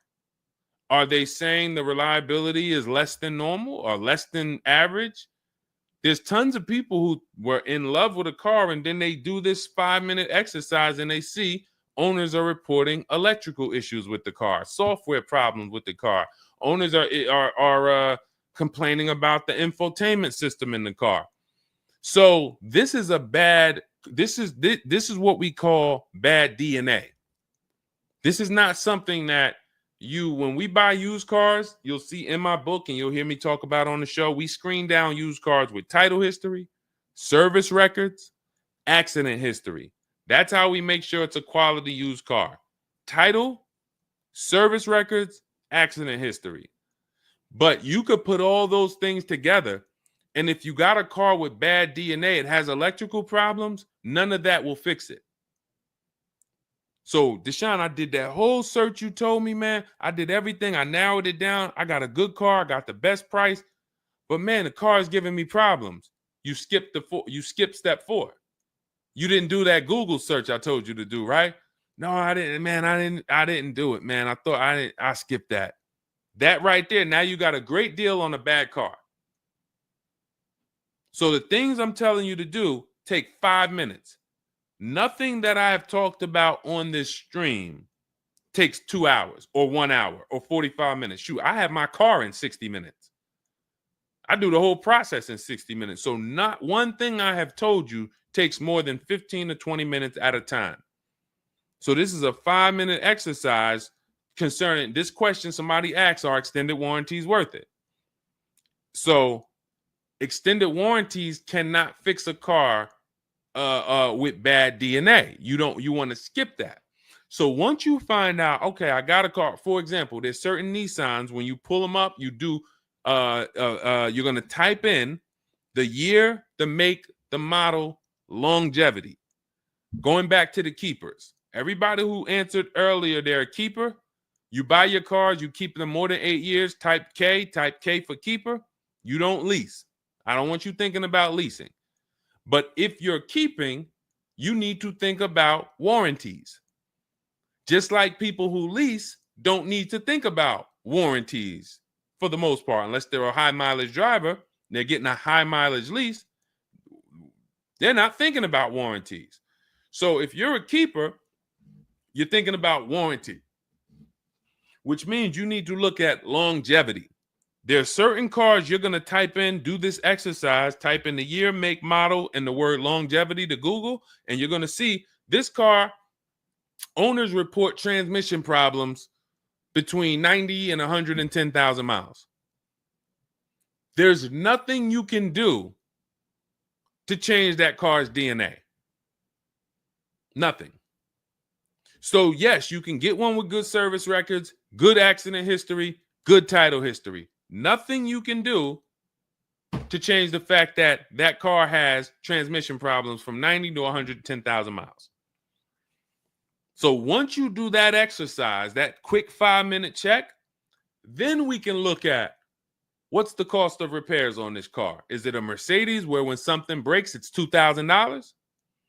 If it's a Mercedes and something breaks, and you can keep typing your questions. If you have a question on TikTok, nothing's off limits. So we got time for a few more questions, but you got to type them in for us to bring them into the show. So are we, once you know what cars, like give you an example, you got a Honda, you got certain cars, they're very inexpensive. Something breaks on the car, the parts are cheap, inexpensive. These are the cars where you don't need extended warranties as much as you need a car when you look at a car that has high cost of repairs. So what should you be typing in for the car you want? Cost of repairs. If you're looking at a Volvo XC90, Volvo XC90 repair cost. Where does it fall? You're probably going to land on an article that shows you the rankings of cars repair costs.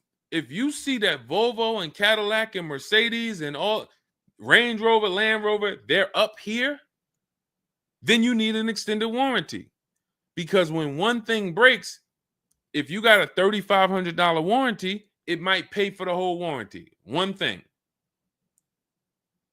But if you're looking at a car and it's very low, Mazda or Honda or Toyota or very low cost of repair, then maybe you save the $3,000 and you don't get an extended warranty. You just put that money to the side. So it's going to depend on the car. When I worked for Mercedes, if somebody was buying a Mercedes, I told them, go in there, finance department, buy as much warranty as you can afford. That was my words all the time. Buy as much warranty as you can afford. IDK, following your book to secure a lease. How do I get it without putting money down? We don't shop with money down. So you haven't gotten to that section yet. I'm glad you have the book, IDK, but there's no scenario when you're using our templates and scripts where we shop with money down. In step 3 of the book, which is deal focused budgeting, I explain how down payments come in and I explain the risk of down payments. But when we're in step 5, which is reaching out to dealers where we're getting our offers, there's no down payment that ever comes into the conversation. All of our lease offers are with first month's payment due at signing. That's not a down payment because it's just like when you rent an apartment, you pay your rent at the beginning of the month. When you lease your car, you pay the payment at the beginning of the month. And that's it. That's not a down payment. That's your first month's payment. But no, all you do is just follow the book.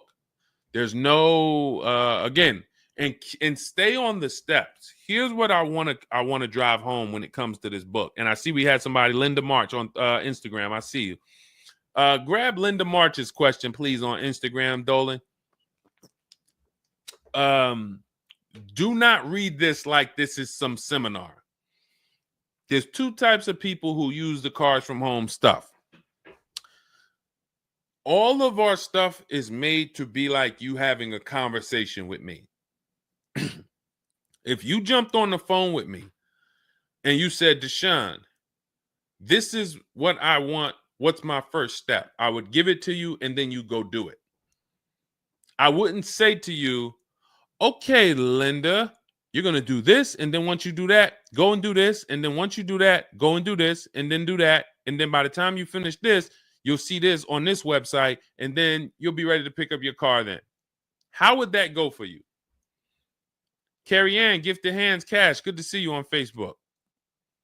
Well, how would that go for you? You would be like overwhelmed, confused, messing up.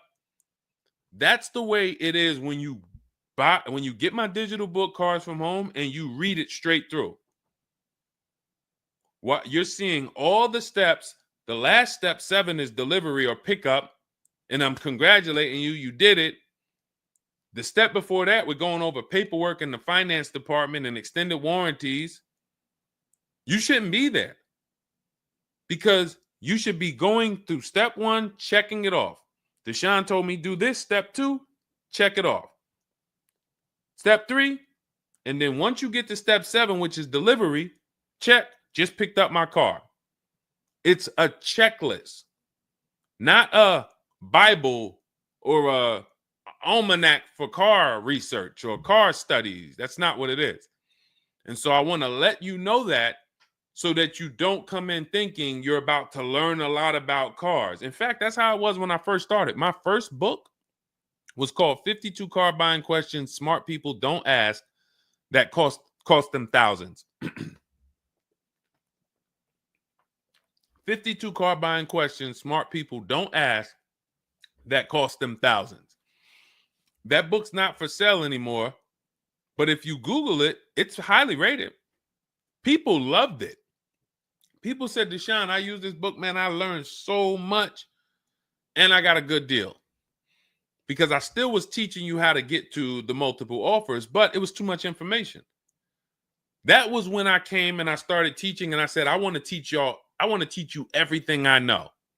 No, the way my book now is, Cars from Home, 7 Steps to Saving Time, Money, and Avoiding Dealerships, is to get you right from where you're at to your car. 90 minutes, 2 hours from home. Boom, boom. Little small exercises here, 10 minutes here, 5 minutes there. Boom. All right, I'm picking up my car. So that's why we have the success stories that we have, because of the fact that it's a focused step-by-step book. Okay? So you can get your copy in my TikTok bio, my Instagram bio, the YouTube comments, or the Facebook comments. It's 75% off. That's the welcome offer. It's normally $97, but you can get yours for $24 as long as you get to my bio and Instagram, TikTok, or the YouTube comments or the Facebook comments before that 2 hours expires. This is Brian, just got his first ever lease using the book. Thank you, Brian. 2025 Honda HRV, $30,000 car, $395 a month. That's a 1.2% ratio. No money down. Initial quotes from that dealer was $434, and he used the counter offer calculator and got it down to $395. So that's his best offer, not to be confused with his only offer. That's his best offer that went from $434 down to whatever he ended up paying to get it to 1.2%. So that is how you want to do it. Step by step, go grab your book. Make sure when you get your book, screenshot the thank you page, because my support team's email is on there. Sometimes you're typing fast, you misspell your email, but as soon as you actually pay the $24 and get your book, you'll see the book is on the thank you page. So you can click that link, open it, save it. Make sure you save that link, because every time I update the book, that link is your master link, and I also email you a copy. Okay, and then you'll have everything we teach step by step to get as many cars as you want. You'll see, you'll be like Sheree, you'll be like Zafrina, 2 and 3 and 4 cars. Rosalie, 4 cars. Ken, we talked about. Trey, we talked about earlier, 3 cars. These people have been with us since 2021 and 2022. So if you're new here, you got people that's already 3, 4 cars up on you using what we use, and catch up. All right, go ahead, Dolan. I saw we got a couple more from Carrie Ann. We got Linda March. Following your book to secure a lease, how do I get it? Oh, that's what we just answered. We already answered that one from IDK. I saw you grabbed it, but I answered it before you grabbed it. Carrie Ann Gifted Hands. Evening. Okay. Can a dealership... I'm sorry. I'm having trouble reading. I'm going to have tea on these broadcasts, because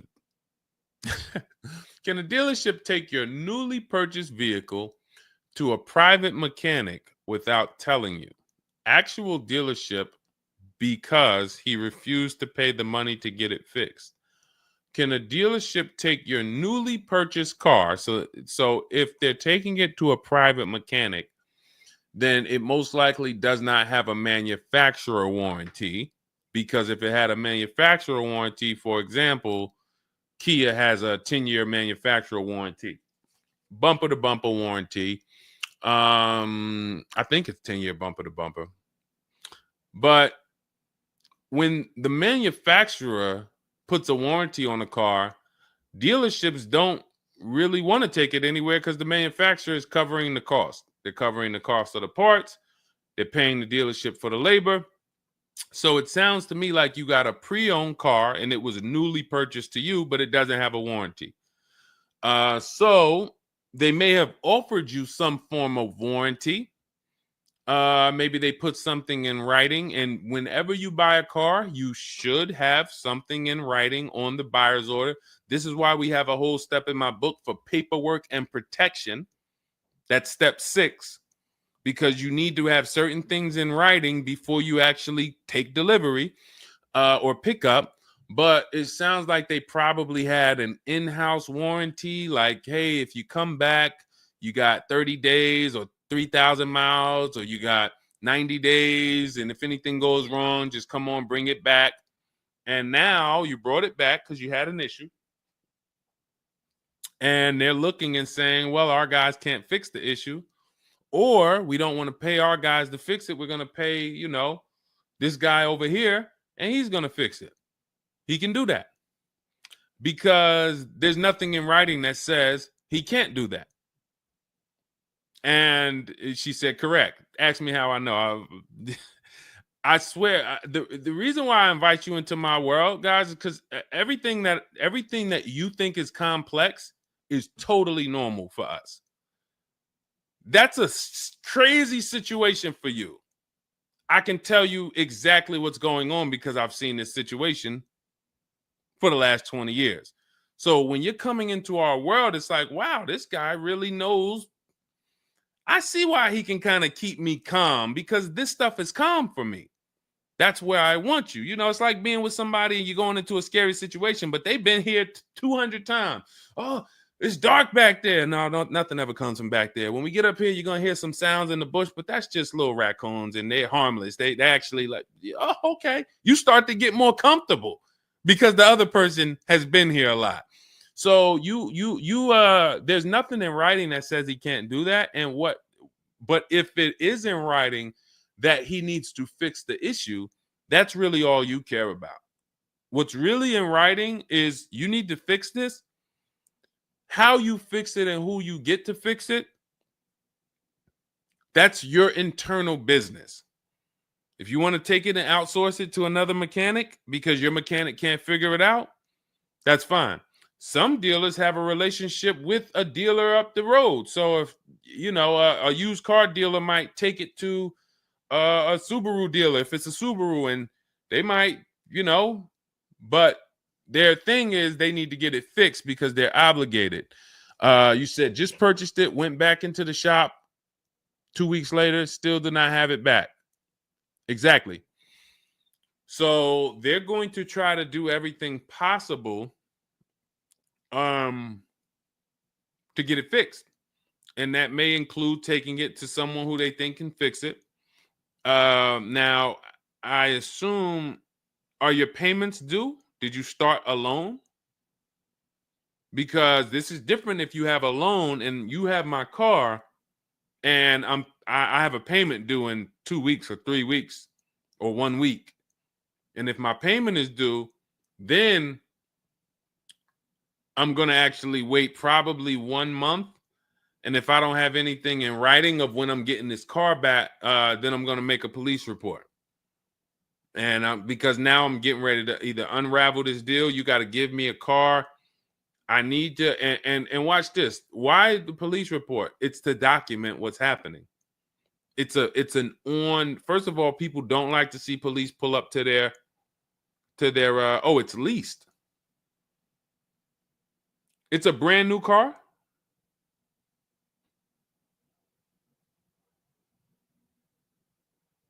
It's a brand new car. Most leases are brand new. In which case, a private mechanic shouldn't be working on a brand new. No, it's used. That's another reason we don't lease used cars. That's uncommon. See, that's what I was saying. Leasing used cars is very uncommon. No competition, warranty issues. This is why it's not a mainstream thing. And this is why it's not something that I recommend. But I don't say it's not possible. Because when people say, oh, Deshone, could you lease a used car? I'm not going to say, no, you can't. But what I'm going to say is we don't. Now, you have is there a warranty in writing? Did they write something on, because now you pretty much have a payment on a car that's used. That what is the warranty? What did they put in writing that they would cover if something went wrong? They had to put something in writing because they're covering it now. You know, or they have to fill some form of obligation. You paid 2 payments, but what warranty did they give you? Was it a certified car? Because that would give you a year warranty from the manufacturer. But again, I don't think you have a manufacturer warranty. In fact, I almost know you don't, because they wouldn't be taking it to a private mechanic if it had a manufacturer warranty. Originally $32,000, at the end $62,000 through. Originally $32,000, at the end $60,000 through Exeter. Yes. Well, I mean, originally $32,000. I don't know what you mean by that. Is that your mileage? I need to know. Did they put something in writing saying that they were giving you a warranty?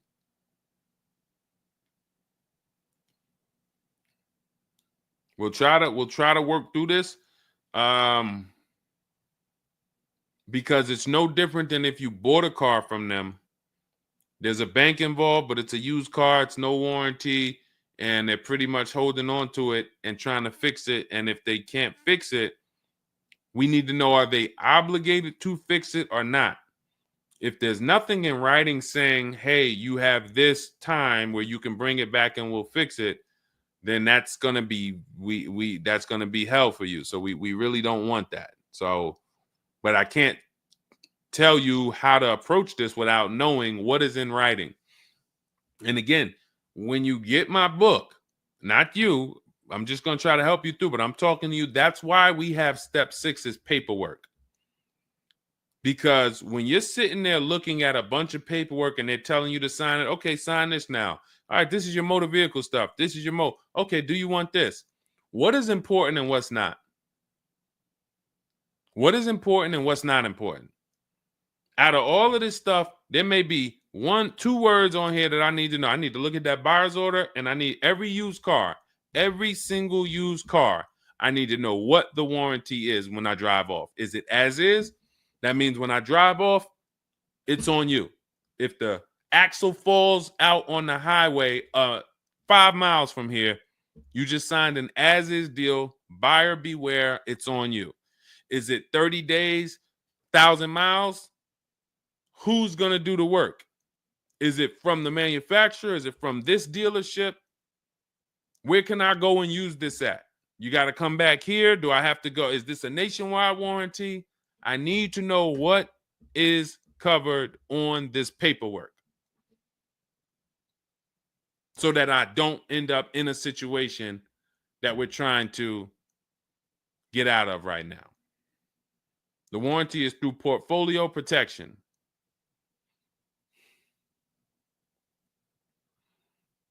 So it's a warranty. May not be a good one, but it's a warranty. So if there's a warranty, that means they're obligated to fix it. And if they're taking too long to fix it, and I have a payment, did they put you in a loaner car? Are you driving now? What are you driving now? If I bought a car with a warranty and then it had problems, I dropped it back off to the dealership and they had it for 2 weeks, and I have payments I'm still making on it, I just got it and it's in the shop, I'm not going to let that car stay in the shop more than 30 days with no car. I'm in a loaner. Okay, so you got to just chill out. You got to just chill out. Hopefully the loaner is as nice as the car you got. And if the car and if that's the case, then you just chill out. It's not a mainstream program you're in. It's like a black market program. That's the best way I could describe it. These companies that lease used cars, it's a black market kind of behind. It's not a mainstream thing. That's why all of these companies are small or like very little known name companies. They could go out of business. Nobody knew. Who the heck were they? Nobody knew. portfolio such and such went out of business. I never even heard of them. Who are they? Because they operate in the black market back there. So the general manager refused to pay the $4,300 for the corrosion on an important part. Again, what's your payment on the car? I just want to, I think this is a valuable lesson. They've had my van since from June 19th. Oh, they've had the van for that long? And you've been in the loaner?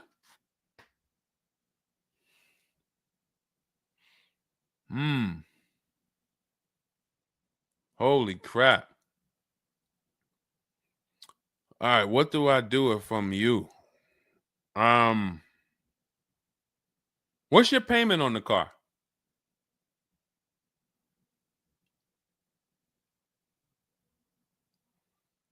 Company had your car for months.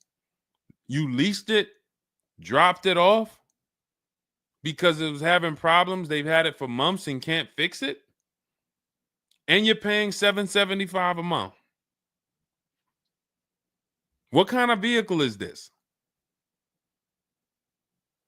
What kind of vehicle is this that we're paying $775 a month for?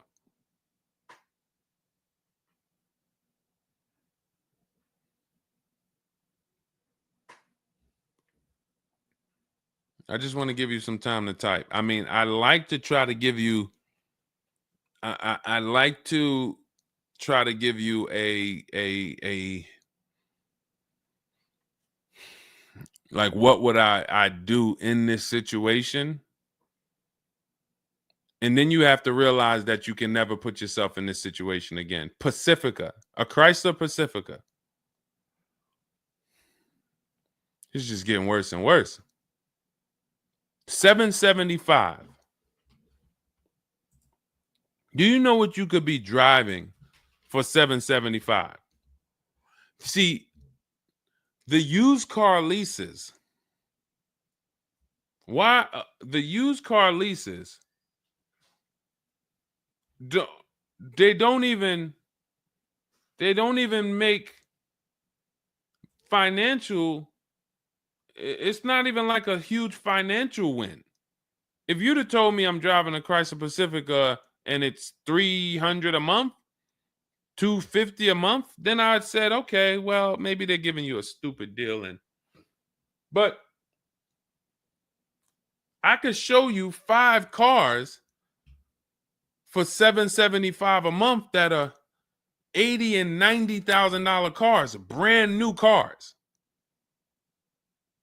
I'm sorry, for $775 a month, I can show you $775, $60,000 cars, $55,000 to $65,000 cars, no money down. I also traded in a Buick and they gave me $2,000 for that. Listen, dear. All right. They want to keep you in the car. God, how can you get out of this car? Oh man. And just so you know, some situations you can't get out of. So it's not like there's always a way out. There are some situations.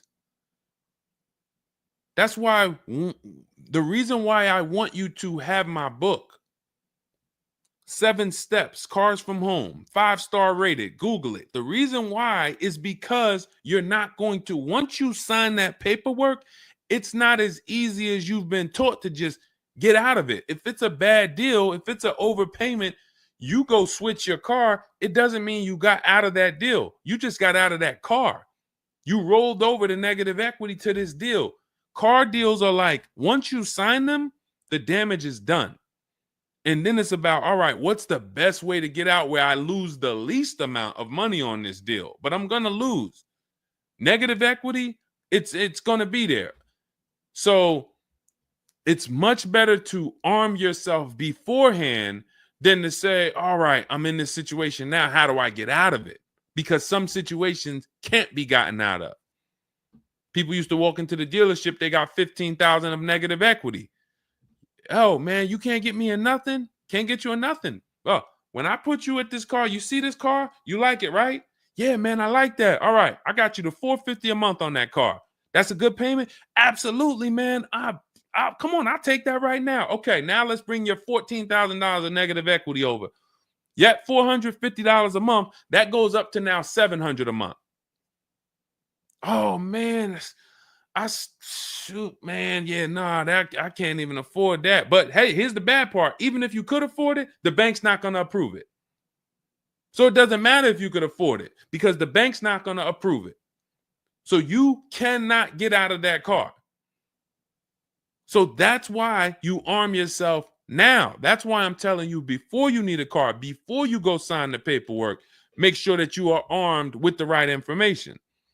So now, if in this particular case, and you have a cosigner, you put a cosigner on here, told us to wait 6 months, and then we can switch owner names and info. Every time I think this can't get worse, you make another comment, and it just gets worse and worse. They called me in yesterday to pick it up, and the same problems were present.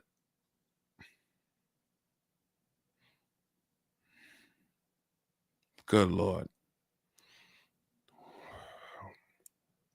I'm almost stumped. Okay. All right. All right. You need to find out how many miles are on this car? How many miles are on this car? This is not a good situation. So that's why it's harder. And what I'm about to tell you, it might not even work. You may just be stuck in it. I'm trying to see if we can slice it any way possible to give you some form of solution. But if they keep giving you the car back, same issues, 60,000 miles on the car. Okay, so what I would do is you call and get the payoff. It's gonna be low. I mean, it's gonna be high. Call and get the payoff because your payment $775. I'm trying to see if you can sell your way out of it. Can you do a lemon law on a used car?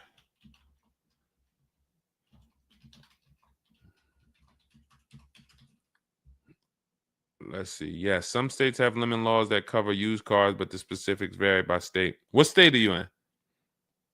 If they can't fix the same issue, but it's an aftermarket warranty.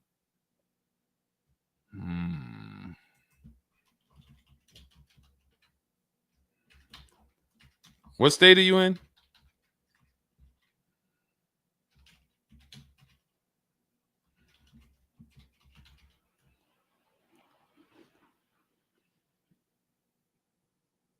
Maryland. Let me see. On a used car, Maryland. In Maryland, the lemon law primarily focuses on new cars or lease cars. Nope, that's not going to work.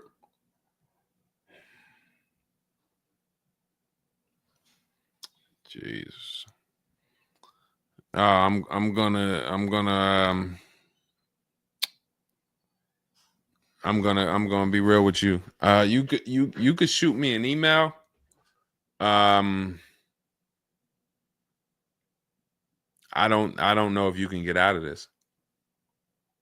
You know, a contract is binding. You signed a contract. And let me tell you this. I don't know if you can get out of this without losing. You could just stop paying the car, have a repo on your credit. A lot of people will do that. I'm going to drop this car off, take your car back, voluntary repo, credits tore up. Not a good solution. It's going to cripple you from moving forward with cars. It's going to make it hard for you to get your next car. And then when you get a car, it's going to make that deal is going to be bad. Geez, how long is the lease? So this is just for those of you who are just joining us. We have this young lady got she leased a used car. Don't do this. And again, I'd like you to email me. Maybe I'll think of something that will come up as a solution.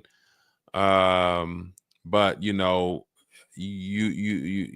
I trust you're going to learn from this. It sucks. It's a horrible situation, and it's evidence of how bad certain bad structures can be. Because and again, I know some of you who've joined me for a long time, you may be used to, well, Deshone has a solution for everything. Not everything. There's times where you are too buried, and the only thing that will heal the wounds is time. That's the only thing. The deal is done. You have to pay down the deal.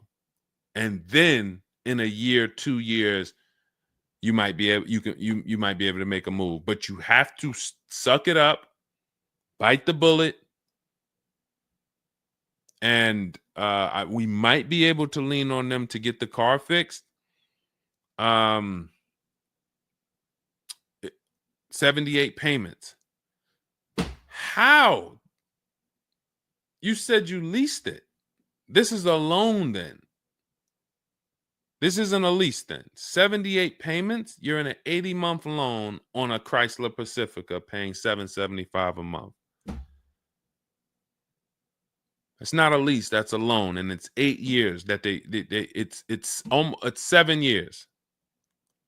7-year loan.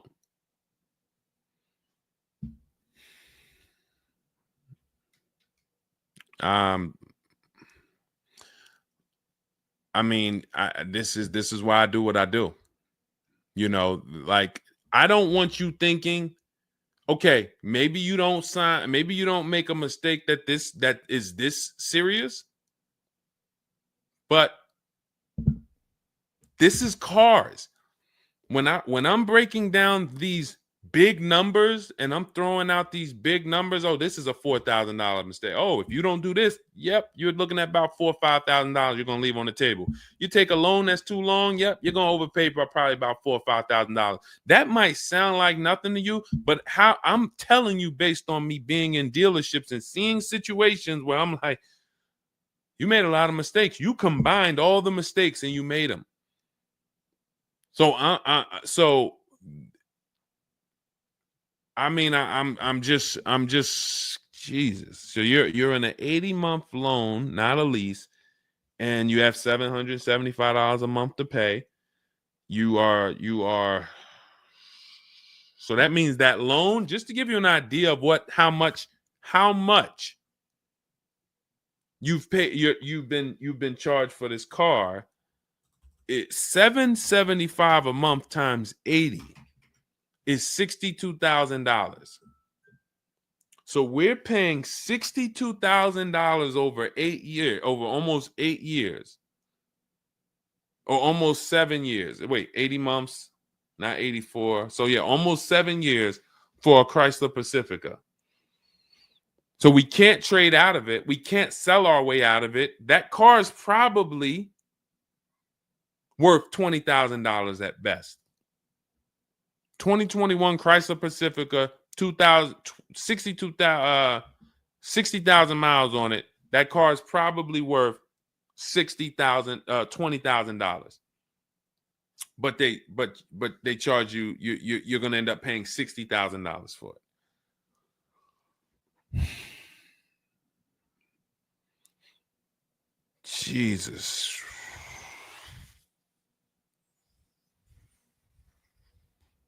Most people will let the car go. Most people will let the car go. I don't. If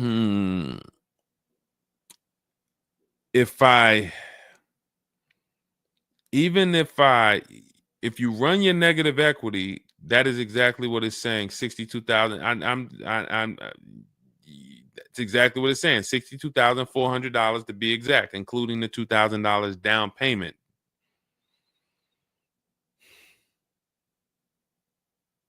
What's the name of this company that you did business with? My friend will not let that fly.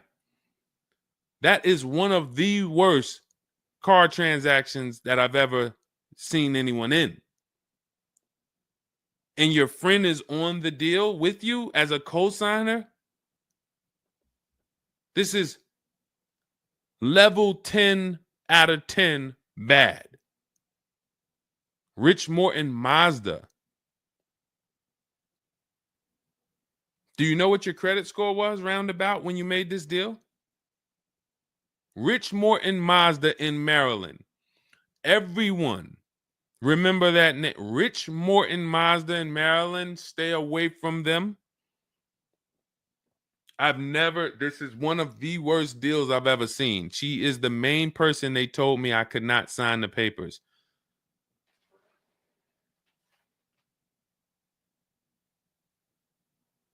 Oh. We wouldn't be friends anymore. Now, here's the truth. Nobody pulled the wool over anybody's eyes. We looked at these numbers. She didn't say to you, wait, these numbers look crazy. I'm not signing them. You're not getting this car. Both of you went in there and signed these deals. So let's I'm not even going to say she's the friend, but nobody's going to say, well, y'all tied me up and held a gun to my head and made me sign those numbers, and y'all didn't even read those numbers to me. So, but, jeez,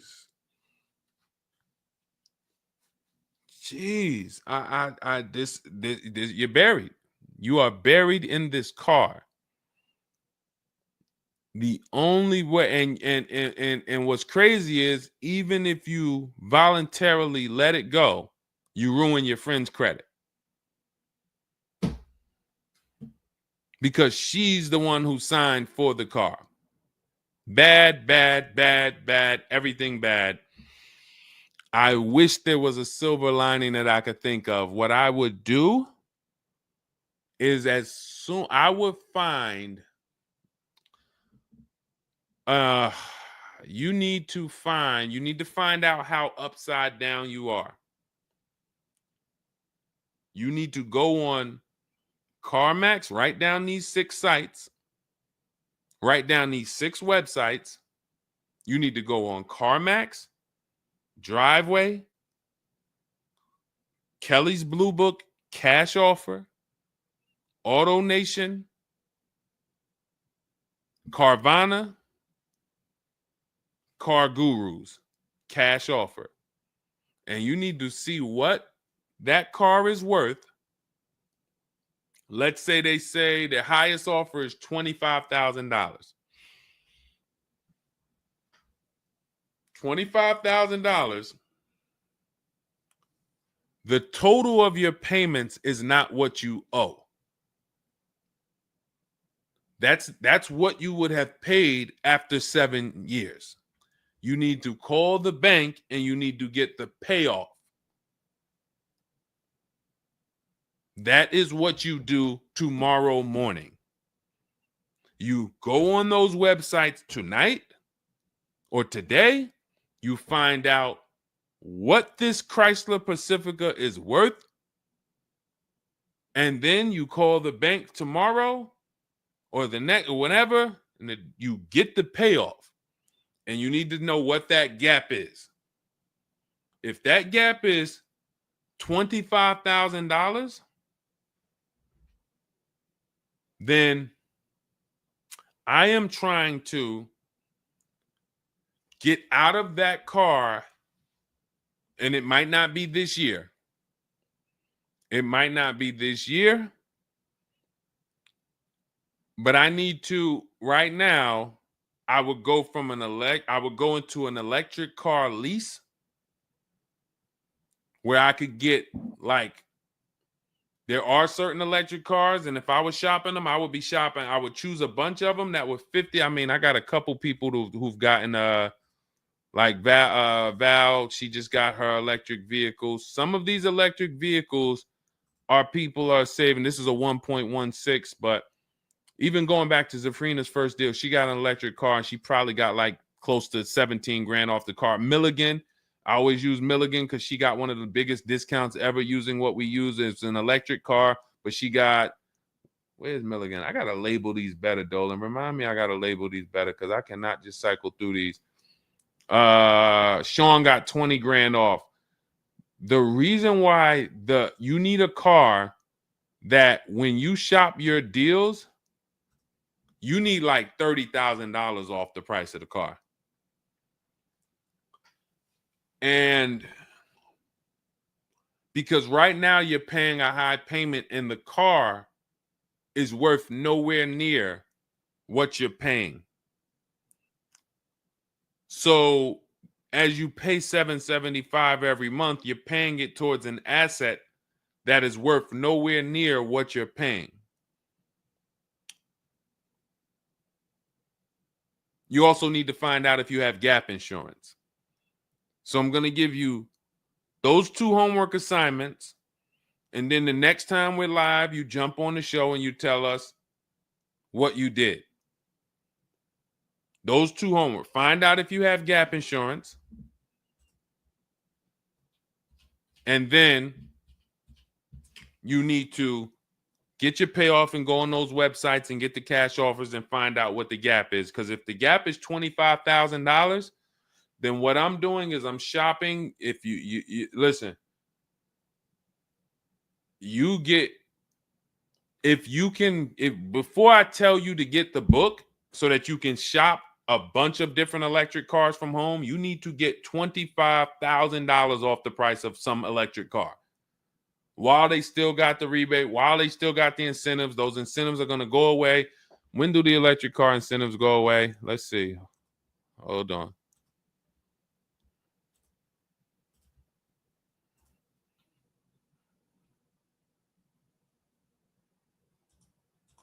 Hold on.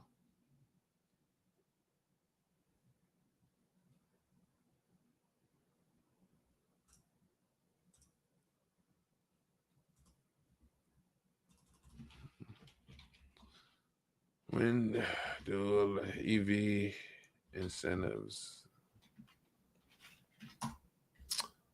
I'm going to tell you, you're probably going to see, we're not talking about tax credits. You're probably going to see huge electric vehicle incentives for the extended future because they're still building them and not many people want them right now. So you need to get like $25,000 off the price of some car or more. Like I said, with Milligan, she got she got almost 27,000 off. And then you would roll that over into a new car and you would lease it. And your payment's going to be high, but you're going to be in a good car. So if you lease a car and you end up with after you knock off that $30,000, and I would be just shopping multiple electric vehicle leases using our system. Again, at this point, you're either going to listen to me or you're not. So, I mean, I'm just going to assume you are. And you would just run multiple electric cars through our 25-to-5 system and see, all right, how much could I get off that one? Oh, they're saving me 15 grand. Nah, that's not enough. All right, let me go pick this Kia SUV. All right, how much can I get off that? Oh, 17 grand. Nope, nah, that's not enough.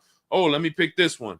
Oh, they're giving me 22 off. All right, that's better. Let me see if I switch this car over to that, how much they would give me. And you're trying to get out of that car, but you cannot bring all of that negative equity over unless you already knock down this new car by $20,000 or $25,000 because the bank is not going to approve it. So you need something that you can save that kind of money off of and then come over to a lease and then, all right, forget about lowering your payment right now. You could lower your payment right now. You need to get out of that car into a better car for the same payment or similar payment. You're not lowering your payment. Only way you're going to lower your payment is to get rid of the car, ruin your friend's credit. But once you do that exercise, let me know where the gap is. Next time you see me live, jump on. Hey, Deshone, I did it. The gap is like $22,000. Or the gap is $30,000. If the gap's 30, then we got to see what we do there. But the long-term plan is I need to get out of this and I need to get into an electric vehicle that I can lease for 3 years so that I can bury all that negative equity into this car. And what it's going to be is it'll be like, all right, I'll knock 25 grand off the price. Normally my payment would be stupid low, like $250 a month, because I just knocked 25 grand off this. But I'm actually just putting the 25 grand from this Pacifica back on there. So it's still going to be around 700-800, but I'm driving a brand new car. And then once my 3-year lease is up, I can actually be done with this versus being in this for 78 more months. All right. So next time I'm live, jump on and, tell me you did the homework and we can see if we can actually, try to get you to some form or fashion of some type of end. Yeah, I'm not a fan of the electric car. Can't help you. Can't help you. I appreciate you being on here, but you should have not been a fan of this. How are we in a 2020? This is the part where we have to realize you have your friend tied to this car. And I'm telling you what you may be able to do to get her out of this situation and get out of this Chrysler Pacifica. That is a car that is worth $20,000 that you have a loan on of $55,000+. And you're like, I don't like this electric car. I'm not a fan of it. I'm telling you, there's tons of them out there. We should not even have our friend on this deal. So be a quality friend. Don't be like the people who will come into the dealership, put their friend on the credit, on the credit. Hey, can you sign for me? I had one girl that would come in and she had her mom on one car, burned her mom, and they had somebody else from the church coming in here to sign for her to get another car because she burned her mother's credit. Didn't care about nobody. Do not be that person. You have someone tied. Your friend was nice enough to be on this horrible, terrible deal with you. Now you need to do something to show her you are trying to get her out of this deal, regardless of how you feel about the car, because you should be feeling terrible about the Chrysler Pacifica that you're in that we have an 80-month loan on. She is the one who put us in this situation and we are trying to go the best route. So how are you in the deal? Does the lease go from the day you got it to the anniversary day? It goes usually 3 years. How are you in the deal? When you're saying your friend is the one that put you in the situation,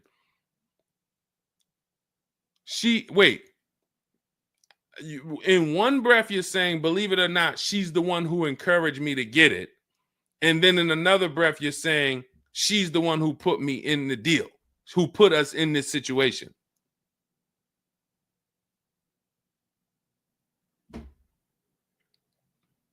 I don't care who put you in the situation. It's a horrible situation. So if you want, that is the only solution, and it may not even work. So let me just be clear. Lots of people on the show that seem to be very interested in your story. This is a very interesting story. There's not many times I had to jump on this show and hear something where I'm like, you're probably not going to end up with another car. You're probably going to be stuck in that car for at least 3 years, paying down the balance because you owe too much on it. And maybe you can lean on them to fix it, but there's no lemon law, so it's not like you can actually put it through a lemon law. So you might just be giving it back to them to fix, giving it back to them to fix. But you're in the loaner and your friend's on the paperwork. So that tells me the car was for you. It wasn't for your friend. So your friend signed for the car knowingly, may have encouraged you to get the car. Yeah, girl, I'll do it. Listen, I want to see you win. Look, maybe didn't know what she was signing, didn't understand. All right, you're $775 a month. Can you afford that? Okay, yeah, I could afford that. Okay, perfect. All right, I'm going to sign for it. Didn't realize maybe it was for 7 years. and didn't realize that, oh, shoot, you're going to be paying 60 grand for this car, and didn't know, oh, this car is going to be in the shop, but it's your car because you're the one in the loaner. It's not her car. She's not in a loaner. So there's only one potential solution where you could even think about getting out of this car, because no one can get you out of a car that you're $30,000 buried in. There's no bank. You could have a 900 credit score, never missed a payment in your life. No bank is going to approve taking $30,000 from this Chrysler and putting it onto whatever new car you decide you want. You need to get a huge discount off of some car. There's no car that's going to give you $30,000 off or $25,000 off except an electric vehicle.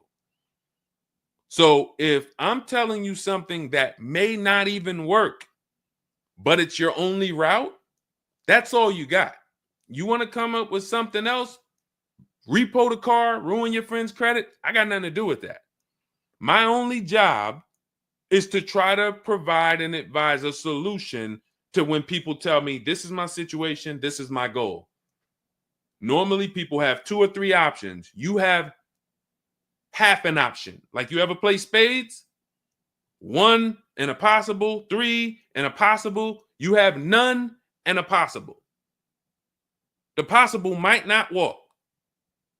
But I'm telling you, do this exercise, and then we can see if that possible will walk. If it doesn't, you got no books. You stay in the car, and that's your only option.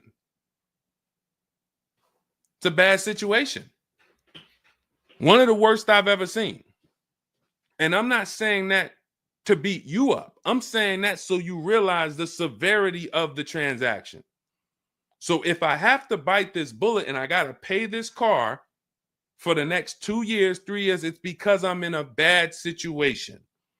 And then when I pay down this car, maybe I can make a different move in 2 years. And then I'll be much wiser before I make my moves, so that I never end up in this situation again. Okay? So for everybody who joined, this was great. Again, my goal is to keep you from ever making mistakes. Every mistake you make on a car transaction costs you thousands of dollars. There is no the least expensive mistake you could make is getting gap insurance when you didn't need it. Getting gap insurance when you didn't need it, you just paid probably $400 or $500.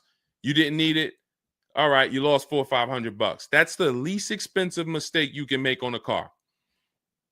Everything else is thousands of dollars, $2,000 mistakes, $5,000 mistakes, and more. So you can avoid every mistake by having a step-by-step checklist. If it's in Deshone's book, I do it. If it's not in his digital book, I don't do it. So there's no way I'm going to make a mistake. That's okay, TJ girl. We'll be back tomorrow. If I'm giving you a checklist, check, do this, check, check. You're doing everything I say do. There's no room for a mistake. You're not following an almanac. You're following a checklist. That's why my book is called Cars from Home, 7 Steps to Saving Time, Money, and Avoiding Dealerships. Step 1 through 7, check them off. You do car transactions mistake-free. You don't miss any money with your financing. You don't buy bad cars. You don't do anything that you're like, oh, was this good? No, it's a checklist. So normally it's $97. It's a digital book. So you can have it in your inbox in about 5 minutes, and you'll get it for 75% off as part of our welcome offer in my TikTok bio, Instagram bio, Facebook comments, or the YouTube comments. There's a link there. Just get there before that 2-hour countdown expires. Once it expires, it goes back up to $97, which is still worth every penny. You spend $700 on a home inspection. Why do you spend $700 on a home inspection when you might not even buy the home? Inspector might come back and say to you, you know what? Hey, listen, I got the report for you. Just so you know, that roof needs replacing. Those boards, the electrical system in the back, there's a lot of stuff that's not up to code. And then in the basement, you got some water coming in through the foundation there. Listen, house needs a lot of work. Here you go, $700. You and your family might not buy that house. Do you say to yourself, man, I wasted that $700, man, we could have kept our $700? No. You say to yourself, man, I'm glad we got that home inspection, man. We would have been in trouble. So this is how we approach cars. This is how people who I show you throughout the stream approach cars when they're working with cars from home. They're like, I want to make sure that if I can spend $24 and get Deshone's book, and that is my form of a home inspection, that's me guaranteeing I don't make a bad move, then I'm going to go spend that. And if I miss the $24 price and it's $97, then I'm going to go spend that to make sure I don't go out here and make a $5,000 bad decision. That's what we hold ourselves to. Thank you, Stephen Nash. Good to see you. So go grab your copy before the countdown expires. Get it for $24 instead of $97. It's in my TikTok bio, Instagram bio, YouTube comments, or the Facebook comments. And then use that step-by-step. New cars. Everything is in there for you to shop empowered, mistake-free, for you to be the prize. You deserve to be the prize. There is nothing else that you would spend $10,000 or $50,000 on, or some of you are going to get a $100,000 car. There's nothing else that you would go in spending that money on, and you wouldn't feel like you're the prize. You wouldn't go into the mall to spend $40,000 and say, y'all better get the velvet ropes. If you went into the mall to make a $40,000 decision, you'd be, hey, close this store down. I'm about to spend $40,000. You'd be bringing champagne out. All right, close the velvet ropes. Where's the velvet ropes? Everybody stay outside. This person's about to spend $40,000. But a $40,000 car, you go in and you'll take the mistreatment. You'll leave buyer's remorse. Not anymore. When you make the decision to get your book, follow these steps, you are mistake-free. You'll save all the money. And then when you drive off in your car, you feel like you're the prize. This dealer won my business. That credit union, that bank won my loan. This deal, buyer, Carvana, CarMax, Driveway, they got to buy my old car because they put the best bid up. Everybody won a bid. And that's how I know I won, because everybody competed for my business. I didn't beg none of you for anything. That's how we do. So go get your book. And if you want to get started and you're like, Deshone, you know what? Is there anything I can get started for free? Because I'm just getting to know you. I don't really know you yet. Now I want to see, then go grab my free cheat sheets.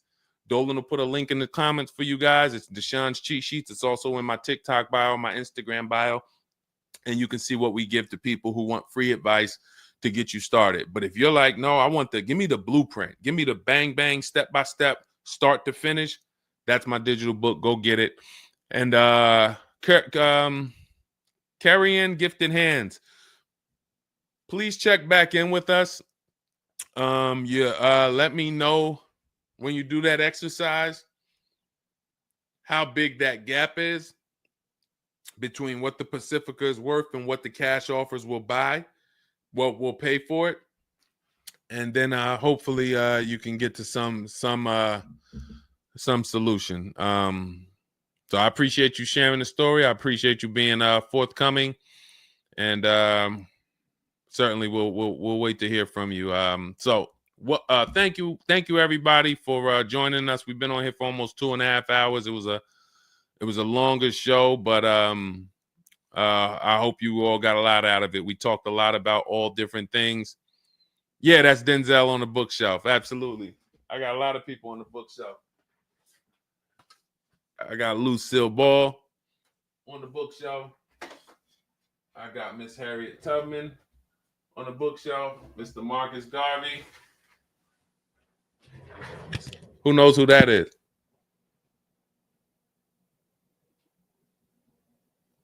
That's the great one.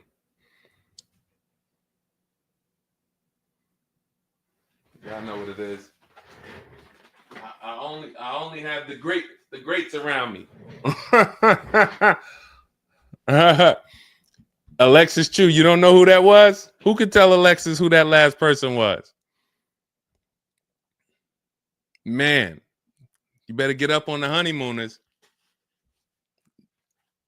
Yep, that was, yes, TJ girl. Yep, Jackie Gleason. Yep, that is right. The great one. So yeah. So yes, so it was a pleasure. We'll be back. We'll be back for another show. When you see us, jump on, get your questions answered. For those of you who have my book, I want to thank you. Shout out to I saw a couple people say they grabbed their book and they were using they were ready to use it. I would get the paperwork through email, never received it. I need your help. I bought 2 brand new cars. I was told I would get the paperwork by email, never received it. So call the dealership. Call it. You bought 2 brand new cars. You said you would get the paperwork by email. You never received it. Call the dealership and, hey, where's my paperwork? Ask for the finance manager. Where's my paperwork? That's what you do. All right. So, all right. I'll let everybody go. I'm tired. I can't even get myself together. This is, I'm going to jump off and we'll be back. We'll be back for another show. Make sure you get your book in my TikTok bio, Instagram bio, the comments, or the Facebook comments or the YouTube comments. And I'll see y'all on another show. All right. God bless you.